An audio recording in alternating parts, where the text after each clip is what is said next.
हाँ जी, तो देखो आज जो है अपन एक नेक्स्ट चैप्टर करने जा रहे हैं। मिसलेनियस प्रोविजन बहुत आसान चैप्टर है, बहुत छोटे-छोटे टॉपिक्स देख रहे हैं। सबसे पहले अपन जो है छोटे-छोटे टॉपिक करते हैं, आ जाओ। Section 269 SU. 269 एसयू मुझे ये बताता है कि भई अगर आप क्या कर रहे हो, बिज़नेस कर रहे हो। अगर जो है आप क्या कर रहे हो, बिज़नेस कर रहे हो, तो आपको जो है अपने कस्टमर्स को ऑप्शन प्रोवाइड करना पड़ेगा ताकि कस्टमर्स क्या कर सकें, आपको इलेक्ट्रॉनिकली पेमेंट कर सकें। तो every person carrying on business shall provide facility for accepting payment to prescribe electronic modes. Basically आपको जो है कस्टमर को बताना पड़ेगा, आपको जो है क्या करना पड़ेगा, कस्टमर को बताना पड़ेगा कि देखो हमारे पास फैसिलिटी है कि भाई आप इलेक्ट्रॉनिकली पेमेंट कर सकते हो, कैश में पेमेंट मत करो। अच्छा, ये ऑप्शन आपको कब देने की जरूरत है? ये ऑप्शन जो है कंपलसरी आपको देने की जरूरत है अगर आपका सेल टर्नओवर या ग्रॉस एसेट जो है एग्जिट करता है 50 crore the immediately preceding previous year. तो अगर पिछले साल में, ठीक है ना, इमीडिएटली प्रीसीडिंग प्रीवियस ईयर में अगर आपका जो sale turnover gross asset 50 crore से ज्यादा है, तो आपको अपने कस्टमर्स को क्या करना पड़ेगा, मैंडेटरली बताना पड़ेगा कि देखो हम जो है फैसिलिटी देते हैं आपको कि भाई आप इलेक्ट्रॉनिकली पेमेंट कर सकते हो। अच्छा, अगर आपने जो है ये वाला प्रोविजन फॉलो नहीं करा, अगर आपने जो है ये वाला प्रोविजन फॉलो नहीं करा, तो आपको पेनल्टी देनी पड़ेगी कितने की, 5000 rupees per day during which the failure continues. और पेनल्टी कौन लगाएगा? पेनल्टी जो है जॉइंट कमिश्नर लगाएगा। लॉजिकली बात समझ में आ रही है? तो सरकार ने कहा कि भाई आप एक बिजनेसमैन हो, आप कस्टमर को बिल्कुल बताओ, आप कस्टमर को बिल्कुल बताओ, कस्टमर को बिल्कुल फैसिलिटी दो ताकि कस्टमर जो है आपको इलेक्ट्रॉनिकली पेमेंट करे, वो कैश में पेमेंट ना करे। बात समझ में आई? अच्छा, ये वाला सेक्शन अप्लाई नहीं होगा, ये वाला सेक्शन अप्लाई नहीं होगा। 269 SU shall not be applicable. अगर आप एक पर्सन हो और आपके क्या है, बी टू बी ट्रांजेक्शन है, मतलब आप जिसको भी माल बेचते हो, जिसको भी माल बेचते हो वो कस्टमर नहीं है, वो अल्टीमेट कस्टमर नहीं है, वो क्या है बेसिकली, वो बिजनेस मैन ही है।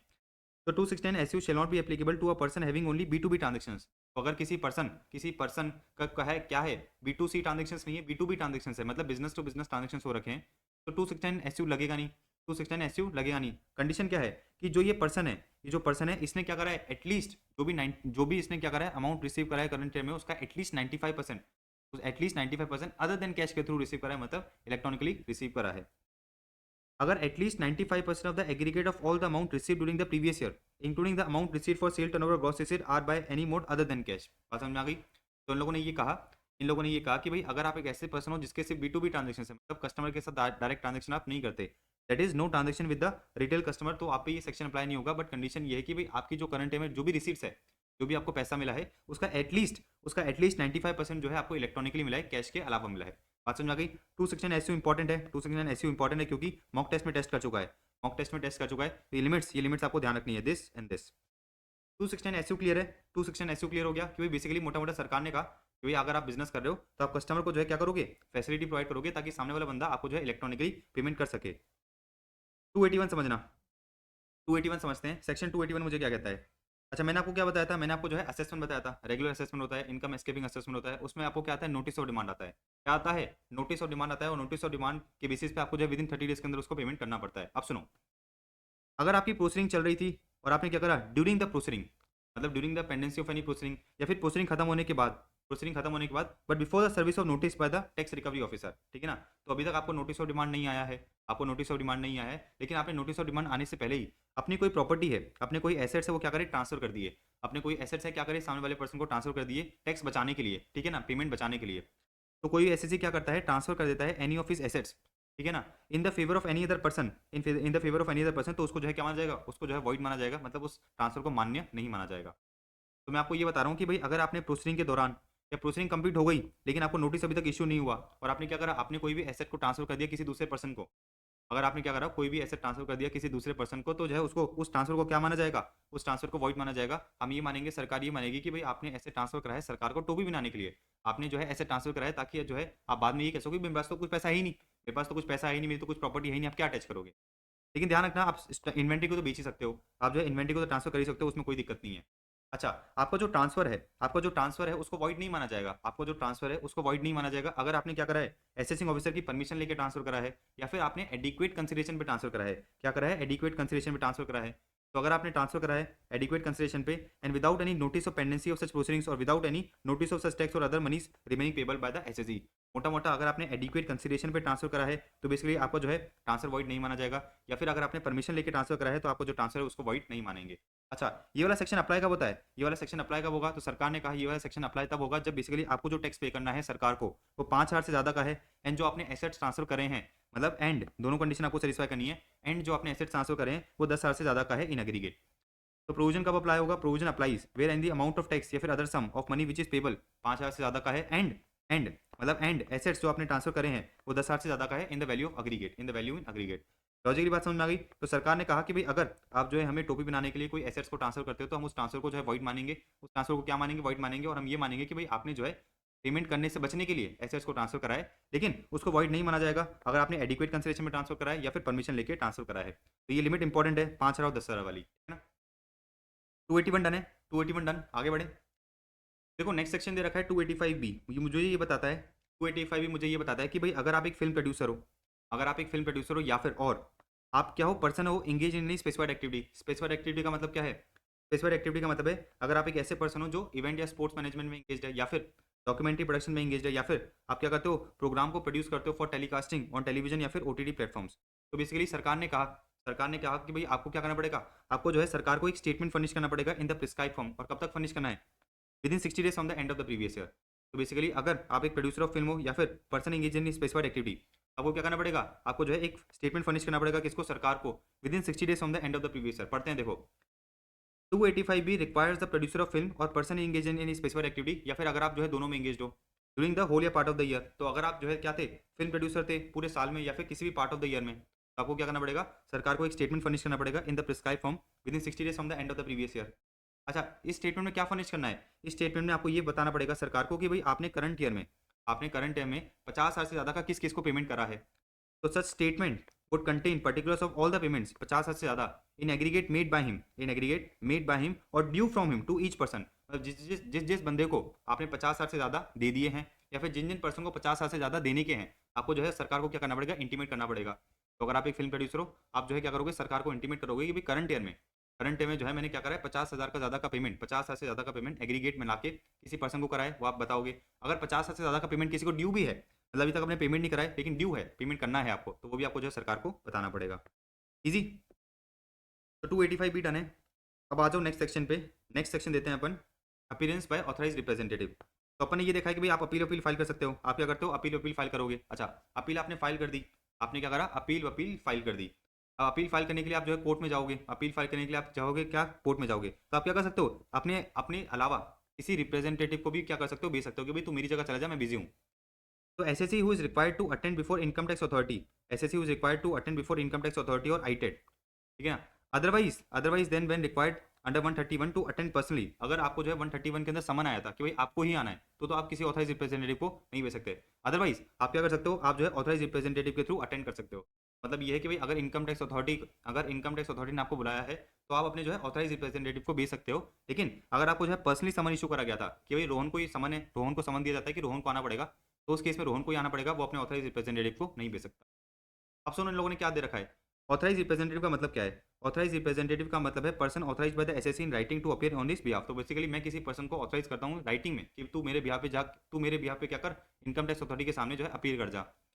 Following person can be authorise representative. कौन कौन ऑथराइज रिप्रेजेंटेटिव हो सकता है? तो इन लोगों ने कहा कि भाई any legal practitioner who is entitled to practice in the civil court, मतलब आपका जो एडवोकेट है। अच्छा, any officer of the schedule bank with which the SSC maintains the current account or has regular dealings. तो कोई bank है जिसमें मेरा क्या है, कोई बैंक है जिसमें मेरा रेगुलर डीलिंग्स है या फिर करंट अकाउंट है, उस बैंक का कोई ऑफिसर मेरा क्या बन सकता है, ऑथराइज रिप्रेजेंटेटिव बन सकता है।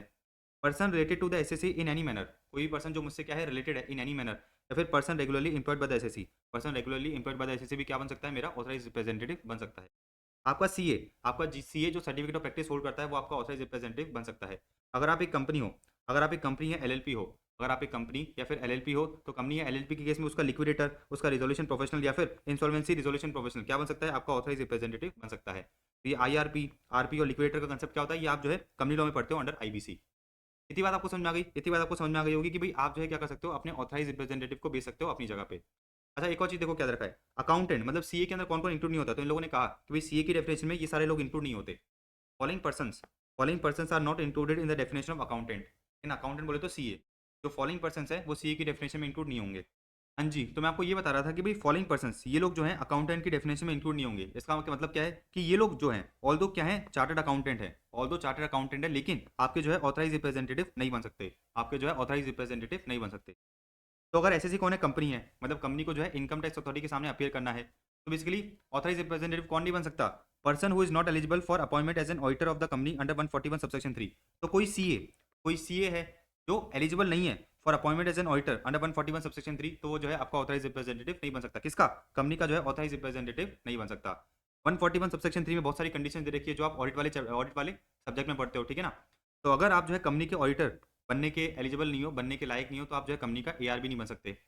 अगर आप एक इंडिविजुअल हो, अगर आप क्या हो, एक इंडिविजुअल हो, तो एसएससी हिमसेल्फ और उसका रिलेटिव, एसएससी हिमसेल्फ और उसका रिलेटिव जो है, एसएससी हिमसेल्फ और उसका रिलेटिव, एसएससी हिमसेल्फ और उसका रिलेटिव, इवन तो क्या है, इवन तो चार्टर्ड अकाउंटेंट है, लेकिन आप जो है एआर नहीं बन सकते, ऑथराइज रिप्रेजेंटेटिव नहीं बन सकते।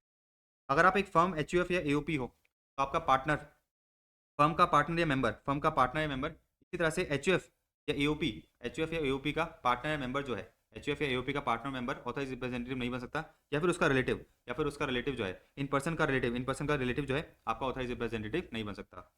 अगर आप एक ट्रस्ट और इंस्टीट्यूशन हो, अच्छा, तो ऑथर या फाउंडर ऑफ द ट्रस्ट और इज रिलेटिव, ऑथर या founder of the trust although क्या है, चार्टर्ड अकाउंटेंट है, लेकिन आपका ऑथराइज रिप्रेजेंटेटिव नहीं बन सकता। तो मोटा मोटा मैंने आपको बताया कि ये लोग जो है ऑल्दो चार्टर्ड अकाउंटेंट है, लेकिन जो है ये ऑथराइज रिप्रेजेंटेटिव की डेफिनेशन में नहीं आएंगे, बात समझ में आ रही है आपको। तो लोगों ने कहा कि भाई ट्रस्ट और इंस्टीट्यूशन के केस में ऑथर या फाउंडर ऑफ द ट्रस्ट या फिर उसका रिलेटिव, या फिर कोई भी पर्सन जिसने करंट टाइम में क्या करा है, 50,000 से ज़्यादा का कंट्रीब्यूशन करा है, करंट टाइम में 50,000 के ज़्यादा का कंट्रीब्यूशन करा है, या फिर उसका रिलेटिव भी जो है ऑथराइज रिप्रेजेंटेटिव नहीं बन सकता।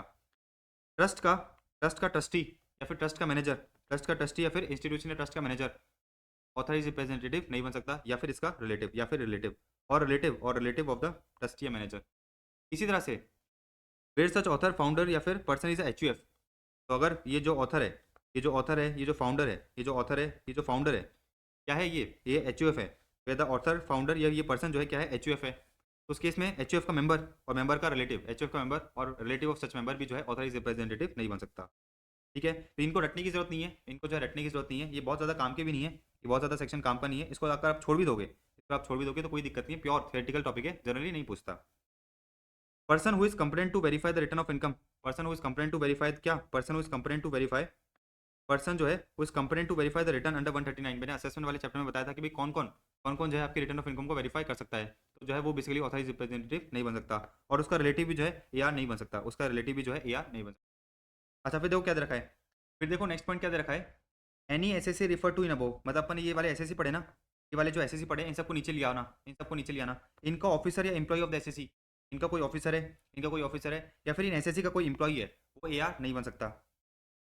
कोई इंडिविजुअल है जो बेसिकली ऑफिसर या एम्प्लॉय का पार्टनर है, या फिर ऑफिसर और एम्प्लॉय के एम्प्लॉयमेंट में काम कर रहा है, वो भी बेसिकली एआर नहीं बन सकता। तो इंडिविजुअल जो क्या है पार्टनर है, हु इज अ पार्टनर, जो क्या है पार्टनर है किसका, ऑफिसर या एम्प्लॉय का, या फिर कोई इंडिविजुअल जो क्या कर रहा है, जो बेसिकली ऑफिसर या फिर एम्प्लॉय ऑफ द एसएससी के अंडर काम कर रहा है, तो individual who is a partner और who is in the employment of officer या एम्प्लॉय ऑफ द एसएससी। अब सुनो, इंडिविजुअल कोई बंदा और इस रिलेटिव और पार्टनर कोई पर्सन का रिलेटिव या पार्टनर, अगर एसएससी में कोई इंडिविजुअल अगर एसएससी में क्या करता है, सिक्योरिटी या इंटरेस्ट होल्ड करके बैठा है, बेसिकली वो एआर नहीं बन सकता। कोई इंडिविजुअल या उसका रिलेटिव और पार्टनर एसएससी में क्या है, एसएससी को जो है इंडेक्टेड है, मतलब कर्जे में है, मतलब उसको जो है पैसा देना है, किसको, इस इंडिविजुअल या रिलेटिव या पार्टनर को क्या करना है, एसएससी को पैसा देना है, तो बेसिकली वो एसएससी का क्या नहीं बन सकता, एआर नहीं बन सकता। इसी तरह से किसी इंडिविजुअल और रिलेटिव और पार्टनर ने क्या दे रखा है, गारंटी दे रखी है, has given guarantee or provide any security in connection with the indebtedness of third person to the SSC. तो अगर किसी पर्सन ने क्या कर रखा है, अगर किसी पर्सन ने इस कंपनी से जो है लोन उठा रखा है, अपन अज्यूम करते हैं ये एसएससी है, एसएससी कौन है, कंपनी है, किसी पर्सन ने क्या कर रहा है, इस कंपनी से लोन उठा रखा है, और ये जो इंडिविजुअल है इसने क्या करा, कंपनी को गारंटी दे दी है, इस इंडिविजुअल ने कंपनी को गारंटी दे दी है, तो बेसिकली ये वाला जो पर्सन है ये भी बेसिकली एआर नहीं बन सकता। इसी तरह से कोई भी person who has been convicted by court of an offence involving fraud and a period of 10 years has not elapsed from the rate of conviction, कोई भी पर्सन जो कंपनी से क्या है, कोई भी पर्सन जो कंपनी से क्या है रिलेटेड है एंड क्या है कन्विक्ट हो चुका है by the court of an offence involving fraud and the period of 10 years has not elapsed from the rate of conviction, वो बेसिकली एआर नहीं बन सकता। किसी पर्सन का डायरेक्टली और इनडायरेक्टली क्या है, कंपनी के साथ कोई बिजनेस रिलेशनशिप है, किसी पर्सन का डायरेक्टली और इनडायरेक्टली क्या है, कंपनी के साथ बिजनेस रिलेशनशिप है, एसएससी के साथ क्या है, बिजनेस रिलेशनशिप है, तो इधर अपने सारे एसएससी कवर कर दिए, इधर कंपनी भी है, इंडिविजुअल भी है, फर्म एचयूएफ एओपी भी है, ट्रस्ट और इंस्टीट्यूशन भी है। तो अगर किसी पर्सन का इस एसएससी के साथ क्या है, बिजनेस रिलेशनशिप है, तो बेसिकली वो पर्सन क्या नहीं बन सकता, एआर नहीं बन सकता। लेकिन कमर्शियल ट्रांजेक्शंस हो सकते हैं other than commercial transactions which are in the nature of professional services permitted to be rendered by the auditor या फिर audit form under the income tax act. मतलब अगर कमर्शियल ट्रांजेक्शंस है, ठीक है ना, कमर्शियल ट्रांजेक्शन का मतलब क्या है, कमर्शियल ट्रांजेक्शन का मतलब ये है कि जो परमिटेड है, जो ट्रांजेक्शंस क्या है परमिटेड है, देखो ये दे रखा है commercial transactions which are in the nature of professional services permitted to be rendered by the auditor or audit firm under the Income Tax Act 1961 and the CA Act 1949 commercial transaction which are in the ordinary course of business of the ALP। इसका मतलब क्या है कि भाई अगर कोई commercial transaction हो रखा है, कोई कमर्शियल ट्रांजेक्शन हो रखे हैं जो ALP पे हो रखे हैं, अगर कोई ट्रांजेक्शन हो रखे हैं एसएससी के साथ और ALP पे हो रखे हैं तो बेसिकली जो है उनको डिसअलाउ नहीं किया जाएगा। तो मैंने आपको ये बताया कि भाई किसी भी पर्सन का अगर एसएससी के साथ क्या है बिजनेस रिलेशनशिप है तो वो जो है एसएससी का एआर नहीं बन सकता, एसएससी का एआर नहीं बन सकता। लेकिन हमने कहा कि भाई अगर आपने कमर्शियल ट्रांजेक्शंस कर रखे हैं, अगर कमर्शियल ट्रांजेक्शंस कर रखे हैं जो एएलपी पे है, जो क्या है एएलपी पे है, तो उस केस में क्या होगा, उस केस में जो है बेसिकली आपको जो है डिसअलाउ नहीं किया जाएगा। इसी तरह से अगर कोई ऑडिटर है या ऑडिट फर्म है, इस तरह से कोई ऑडिटर है या ऑडिट फर्म है, उसने क्या कर रखा है, उसने जो है कंपनी के इस एसएससी के साथ क्या कर रखे हैं, कमर्शियल ट्रांजेक्शंस कर रखे हैं, कमर्शियल ट्रांजेक्शन कर रखे हैं एंड वो इनकम टैक्स एक्ट या फिर सीए एक्ट 1949 में परमिटेड भी है और एएलपी पे भी है, तो उस केस में जो है उस ऑडिटर या फिर ऑडिट फर्म को भी जो है डिस्क्वालीफाई नहीं किया जाएगा। लॉजिकली बात समझ में आ रही है? तो इसको पढ़ के भूल जाना, एग्जाम में काम का नहीं है, ठीक है ना, शायद 10-20 अटेम्प्ट में 1-2 नंबर का क्वेश्चन आ जाए, अदरवाइज नहीं आने वाला। तो इसको पढ़ के भूल जाना, कोई दिक्कत नहीं है, इसको पढ़ के अगर भूल जाओगे तो कोई भी दिक्कत नहीं आएगी आपको, मोटा मोटा अगर पढ़ के दिमाग में याद रह गया तो अच्छी बात है, ठीक है। तो ये अपना सेक्शन हो गया 288। अब आगे बढ़ते हैं अपन, आ जाओ 292 बी पे। 292 बी समझना क्या दे रखा है। 292 बी मुझे ये कह रखा है कि भाई अगर कोई ऑर्डर ऑफ असेसमेंट पास हुआ है या फिर सरकार ने आपको कोई नोटिस इशू करा है, सरकार ने कोई समन इशू करा है या फिर कोई भी अदर प्रोसीडिंग्स है या फिर रिटर्न ऑफ इनकम है, उसको इनवैलिड नहीं माना जाएगा। सरकार ने अगर आपको कोई नोटिस इशू करा है, कोई समन इशू करा है या फिर कोई ऑर्डर ऑफ असेसमेंट इशू करा है या फिर कोई भी तरह की प्रोसीडिंग है, उसको इनवैलिड नहीं माना जाएगा, उसको इनवैलिड नहीं माना जाएगा अगर उसके अंदर क्या है, उसके अंदर छोटी मोटी मिस्टेक है, क्या है, छोटी मोटी मिस्टेक है। तो देखो क्या रखा है, नो रेंसो, RANSO का मतलब क्या है, return of income, assessment order, notice, summon या अदर प्रोसीडिंग्स। तो नो रेंसो शेल बी इनवैलिड, उनको जो है इनवैलिड नहीं माना जाएगा, merely by reason of any mistake, defect या ओमिशन। तो छोटी मोटी मिस्टेक है, छोटा मोटा ओमिशन है, छोटा मोटा डिफेक्ट है, उसकी वजह से ये नहीं है, उसका मतलब ये नहीं होगा कि जो रेंसो है उसका मतलब ये नहीं होगा कि इस रेंसो को पूरा पूरा इनवैलिड मान लिया जाएगा अगर they are in substance and effect in conformity with the income tax act 1961। तो मोटा मोटा इस सेक्शन का क्रक्स ये है कि भाई ये जो आपकी रेंसो है, इसको इनवैलिड नहीं माना जाएगा, इसको इनवैलिड नहीं माना जाएगा अगर इसके अंदर क्या है, छोटा मोटा डिफेक्ट है, अगर इसके अंदर क्या है, छोटा मोटा डिफेक्ट है। तो देखो क्या रखा है, नो रेंसो shall be invalid merely by reason of any mistake, defect या omission, merely by reason of any mistake, defect या omission in such ranso if they are in substance in conformity with the provisions of income tax act। मतलब basically अगर छोटी मोटी mistake है, छोटी मोटी mistakes है, तो उसकी वजह से इसका मतलब ये नहीं है कि भाई आप क्या करोगे, नोटिस को इनवैलिड मान लोगे, ऑर्डर ऑफ असेसमेंट को इनवैलिड मान लोगे, अगर उसके अंदर क्या है, छोटी मोटी मिस्टेक है, छोटी मोटी मिस्टेक है तो कोई दिक्कत नहीं है। अगर जो ये ऑर्डर पास हुआ है, ये जो नोटिस पास हुआ है, ये इनकम टैक्स एक्ट के प्रोविजंस के अकॉर्डिंग पास हुआ है, तो बेसिकली वैलिड ही माना जाएगा। तो छोटी मोटी मिस्टेक है तो उसकी वजह से आप जो है इनवैलिड मत मान लेना।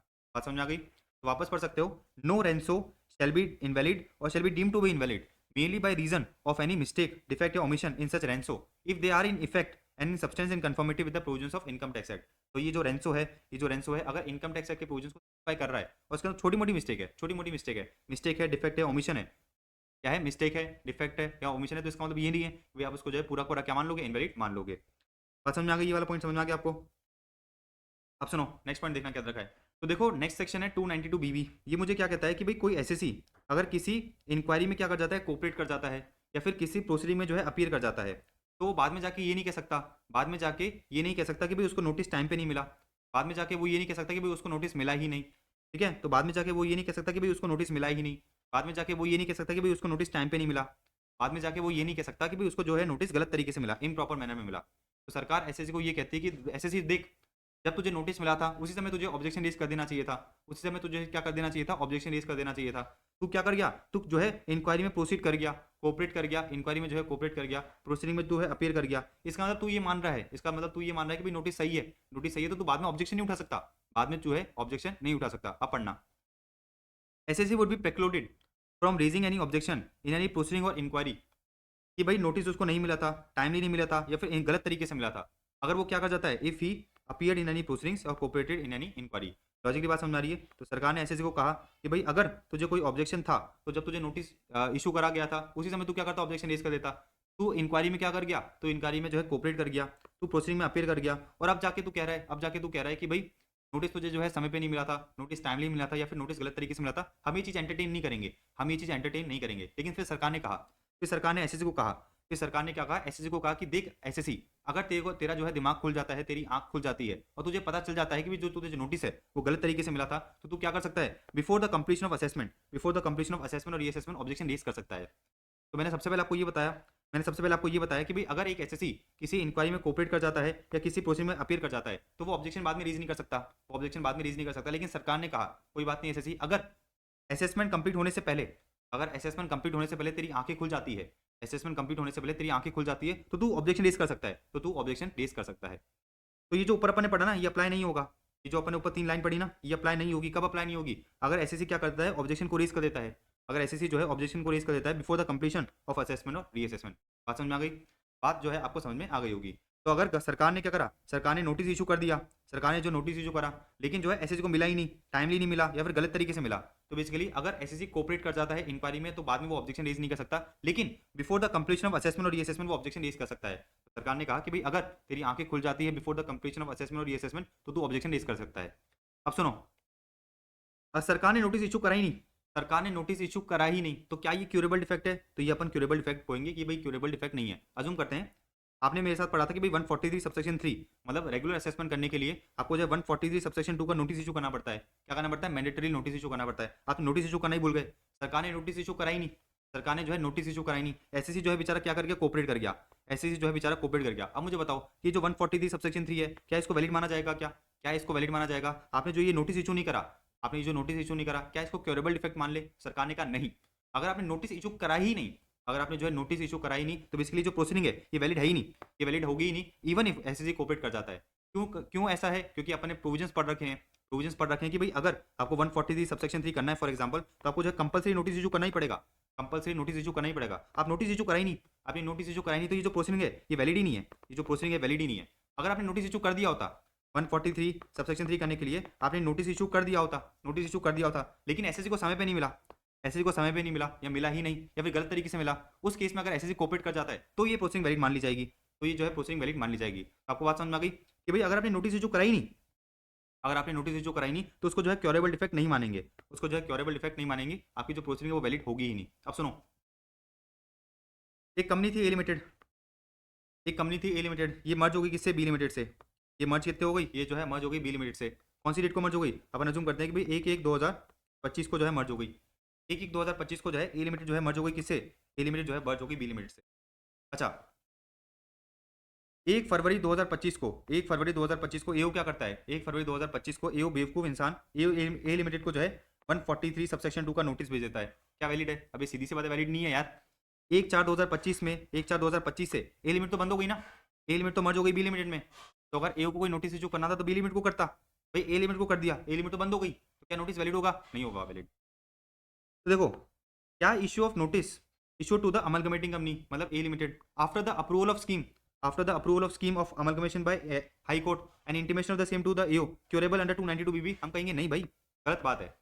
हमने सिंपल सी बात ये कही कि भाई 1/1/2025 को क्या हुआ था? ए लिमिट जो है बी लिमिट के साथ मर्ज हो गई थी, और हवा में मर्ज नहीं हुई थी, हाई कोर्ट का अप्रूवल आया था, हाई कोर्ट के अप्रूवल से मर्ज हुई थी। और अमलगमेशन होते ही हमने क्या करा था? एओ को बता भी दिया था। अमलगमेशन होते ही हमने एओ को क्या बता दिया था? कि देख हम बंद हो चुके हैं, हम जो है किससे मर्ज हो चुके हैं? बी लिमिट से मर्ज हो चुके हैं। अब एओ क्या करता है? 1 महीने बाद बेवकूफ इंसान ए लिमिट को नोटिस भेज देता है। एओ क्या करता है? 1 फरवरी को ए लिमिट को नोटिस भेज देता है और ये कहता है कि भाई प्रोसीडिंग वैलिड है। क्या प्रोसीडिंग वैलिड रहेगी? नहीं, प्रोसीडिंग वैलिड नहीं रहेगी।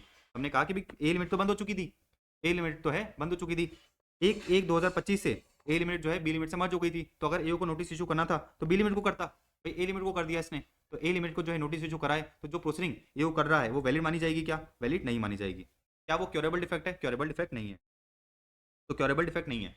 तो आपको ध्यान रखना है भाई क्योरेबल डिफेक्ट कब माना जाएगा? क्योरेबल डिफेक्ट तब माना जाएगा जब आपने नोटिस इशू कर दिया है, और एसएससी कोऑपरेट कर जाता है। एसएससी क्या कर जाता है? कोऑपरेट कर जाता है। लेकिन आपने नोटिस इशू करा ही नहीं, अगर आपने नोटिस इशू कराई नहीं तो उसको क्योरेबल डिफेक्ट नहीं मानेंगे। अगर आपने अमलगमेटिंग कंपनी को क्या करा? नोटिस इशू कर दिया, जो एग्जिस्टेंस में थी नहीं, क्योंकि वो तो अमलगमेट हो चुकी है दूसरी कंपनी से, तो आपने जो है ए लिमिट को नोटिस इशू कर दिया, लेकिन ए लिमिट तो बेचारी अमलगमेट हो गई बी लिमिट से। कब से मर्ज हो गई? 1/1/2025 से। और आप जो है अगले महीने मतलब 1 महीने बाद आप ए लिमिट को नोटिस इशू कर रहे हो जो कि एग्जिस्टेंस में ही नहीं है, तो क्या ये क्योरेबल डिफेक्ट होगा? क्योरेबल डिफेक्ट नहीं होगा।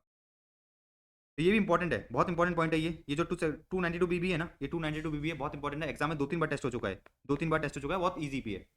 अब सुनो, अगर आप एक एनआर हो, अगर आप एक क्या हो एनआर हो और आपका क्या है इंडिया के अंदर लाइजनिंग ऑफिस है। लाइजनिंग ऑफिस क्या होता है अपन जो है बेसिकली इंटरनेशनल टैक्सेशन में जाके समझेंगे। तो अगर आप एक एनआर हो और आपका इंडिया में अंदर क्या है राइजनिंग ऑफिस है तो आपको क्या करना पड़ेगा, आपको जो है असेसिंग ऑफिसर को एक स्टेटमेंट फर्निश करना पड़ेगा। तो NR having liaisoning office in India shall in respect of its activities in a financial year shall deliver to assessing officer having jurisdiction within 60 days from the end of the financial year statement in such form as may be prescribed। तो जैसे film producer को statement furnish करना था वैसे ही NR जिसका India में the लाइजिंग office है उसको with in 60 days from the end of the financial statement furnish करना पड़ेगा किसको, असेसिंग ऑफिसर को। Just give me a second. हाँ जी, तो मैंने आपको ये बताया कि भाई जिस तरह से फिल्म प्रोड्यूसर को स्टेटमेंट फर्निश करना था उसी तरह से एनआर जिसका इंडिया के अंदर लाइजिंग ऑफिस है उसको क्या करना पड़ेगा, within 60 days from the end of the financial year AO को एक स्टेटमेंट फर्निश करना पड़ेगा। और अगर आपने ऐसा नहीं करा, अगर आपने स्टेटमेंट फर्निश नहीं करा तो period of failures up to 3 months है।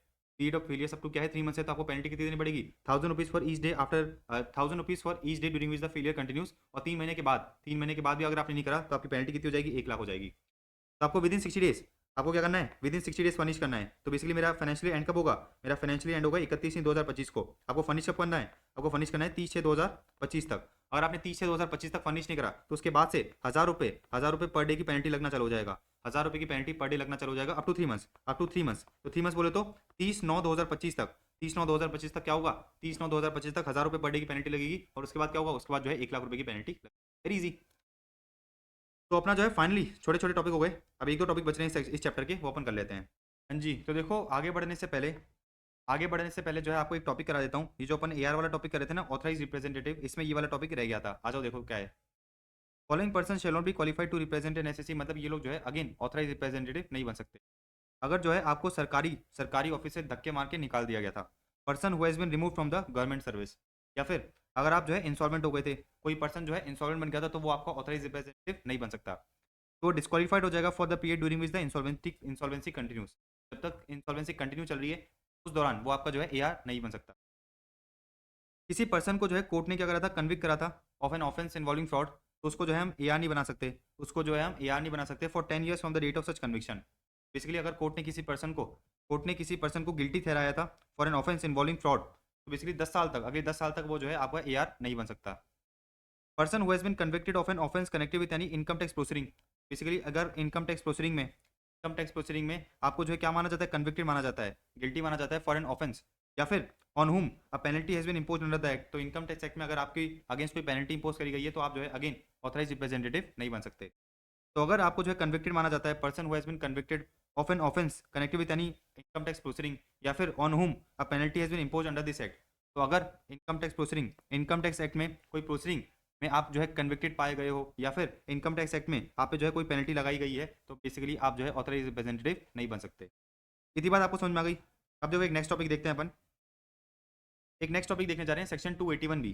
तो देखो सेक्शन 281 बी करते हैं अपन। सेक्शन 281 बी मुझे ये बताता है कि भाई अगर एसएससी के अगेंस्ट कोई क्या चल रहा है, असेसमेंट या फिर रीअसेसमेंट प्रोसीडिंग चल रही है, तो during the pendency of assessment and reassessment proceedings ये वो क्या कर सकता है, एसएससी की प्रॉपर्टी को क्या कर सकता है, प्रोविजनली अटैच कर सकता है to protect the interest of revenue. तो अगर एओ को लगता है कि भाई जो एसएससी बाद में पेमेंट नहीं करेगा, तो क्या कर सकता है, अभी की उसकी प्रॉपर्टी को क्या कर लेगा, अटैच कर लेगा। कब अटैच कर सकता है, during the pendency of assessment and reassessment proceedings of any income which has escaped assessment, ठीक है ना। तो during the pendency of assessment and reassessment proceedings, तो एसएससी के अगेंस्ट कोई प्रोसीडिंग चल रही थी, उसके दौरान वो क्या कर सकता है, प्रॉपर्टी को अटैच कर सकता है। या फिर अगर एसएससी के अगेंस्ट में पेनल्टी ऑर्डर पास हुआ है under 271 AAD for the imposition of penalty under 271 AAD, जहाँ पर अमाउंट ऑफ पेनल्टी 2 करोड़ से ज़्यादा है, जहाँ पर अमाउंट ऑफ पेनल्टी क्या है, 2 करोड़ से ज़्यादा है। तो इन दो केसेस में एओ क्या कर सकता है, एसएससी की प्रॉपर्टी को प्रोविजनली अटैच कर सकता है। अच्छा, ये 271 एडी की पेनल्टी क्या होती है, अपन जब पेनल्टीज वाला चैप्टर करेंगे जब समझेंगे। तो मैंने आपको बस इतना बताया अभी कि भाई अगर आपकी कोई प्रोसीडिंग पेंडिंग है तो during the pendency of proceeding AO क्या कर सकता है, आपकी प्रॉपर्टी को प्रोविजनली अटैच कर सकता है। या फिर अगर आप पे जो है 271 एडी की पेनल्टी लग रही है और पेनल्टी का अमाउंट 2 करोड़ से ज़्यादा का है, तो बेसिकली वो क्या करेगा, आपकी प्रॉपर्टी को प्रोविजनली अटैच कर सकता है। अच्छा, प्रॉपर्टी को प्रोविजनली अटैच करने के लिए उसको जो है क्या करना पड़ेगा, ऑर्डर पास करना पड़ेगा इन राइटिंग, इधर तक आपको बात समझ में आई। अब सुनो, ये जो आपका क्या है, ये जो आपका अटैचमेंट का जो ऑर्डर है, प्रोविजनल अटैचमेंट का जो ऑर्डर है, वो क्या रहेगा, 6 मंथ्स के लिए वैलिड रहेगा। तो valid for 6 months from the date of order. तो अज्यूम करो कि भाई आपका जो ऑर्डर है वो कब पास हुआ था, 31/3/2025 को पास हुआ था। तो 6 महीने क्या होंगे, 6 महीने हो जाएंगे आपके 30/9/2025। तो ये जो आपका ऑर्डर है, प्रोविजनल अटैचमेंट का जो ऑर्डर है, वो वैलिड कब तक रहेगा, 30 सितंबर 2025 तक क्या रहेगा, वैलिड रहेगा। यदि बात आपको समझ में आ गई। अब एक और चीज़ समझना, ये जो आपका प्रोविजनल अटैचमेंट ऑर्डर है, इसको आप क्या कर सकते हो, एक्सटेंड कर सकते हो। कब तक एक्सटेंड कर सकते हो, time can also be extended time can also be extended, however the total period of extension should not exceed 2 years. Basically जिस दिन ऑर्डर पास हुआ था उसके मैक्सिमम 2 ईयर्स तक एक्सटेंड कर सकते हो। तो 31/3/2025 प्लस 2 ईयर्स करोगे तो क्या आएगा, 31/3/2025 प्लस 2 ईयर्स करोगे तो आ जाएगा 31/3/27। तो 31/3/27 तक एक्सटेंड कर सकते हो। लेकिन आगे इन लोगों ने एक और ट्विस्ट दिया, और 60 days after the date of assessment और reassessment whichever is later. तो जिस दिन आपका असेसमेंट या रीअसेसमेंट कंप्लीट हो जाता है उसमें 60 डेज ऐड कर देना, उसमें 60 डेज ऐड कर देना। उसको कंपेयर करना किससे, उसको कंपेयर करना 31/3/2027 से, whichever is later. Whichever is later क्या होगा, विच एवर इज लेटर तक जो है आप एक्सटेंड कर सकते हो।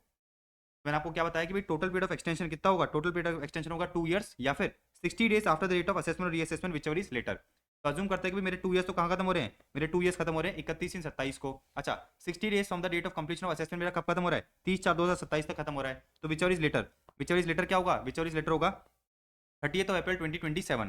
तो विच एवर इज लेटर क्या होगा 30th of April 2027। इसका मतलब क्या है, इसका मतलब ये है कि जो मेरा ऑर्डर था, ये मेरा जो ऑर्डर था इसको मैं कब तक एक्सटेंड कर सकता हूँ, 30th of April 2027 तक एक्सटेंड कर सकता हूँ। तो वेरी इंपॉर्टेंट पॉइंट, हमने कहा कि भाई टाइम को आप एक्सटेंड कर सकते हो, लेकिन कब तक एक्सटेंड कर सकते हो।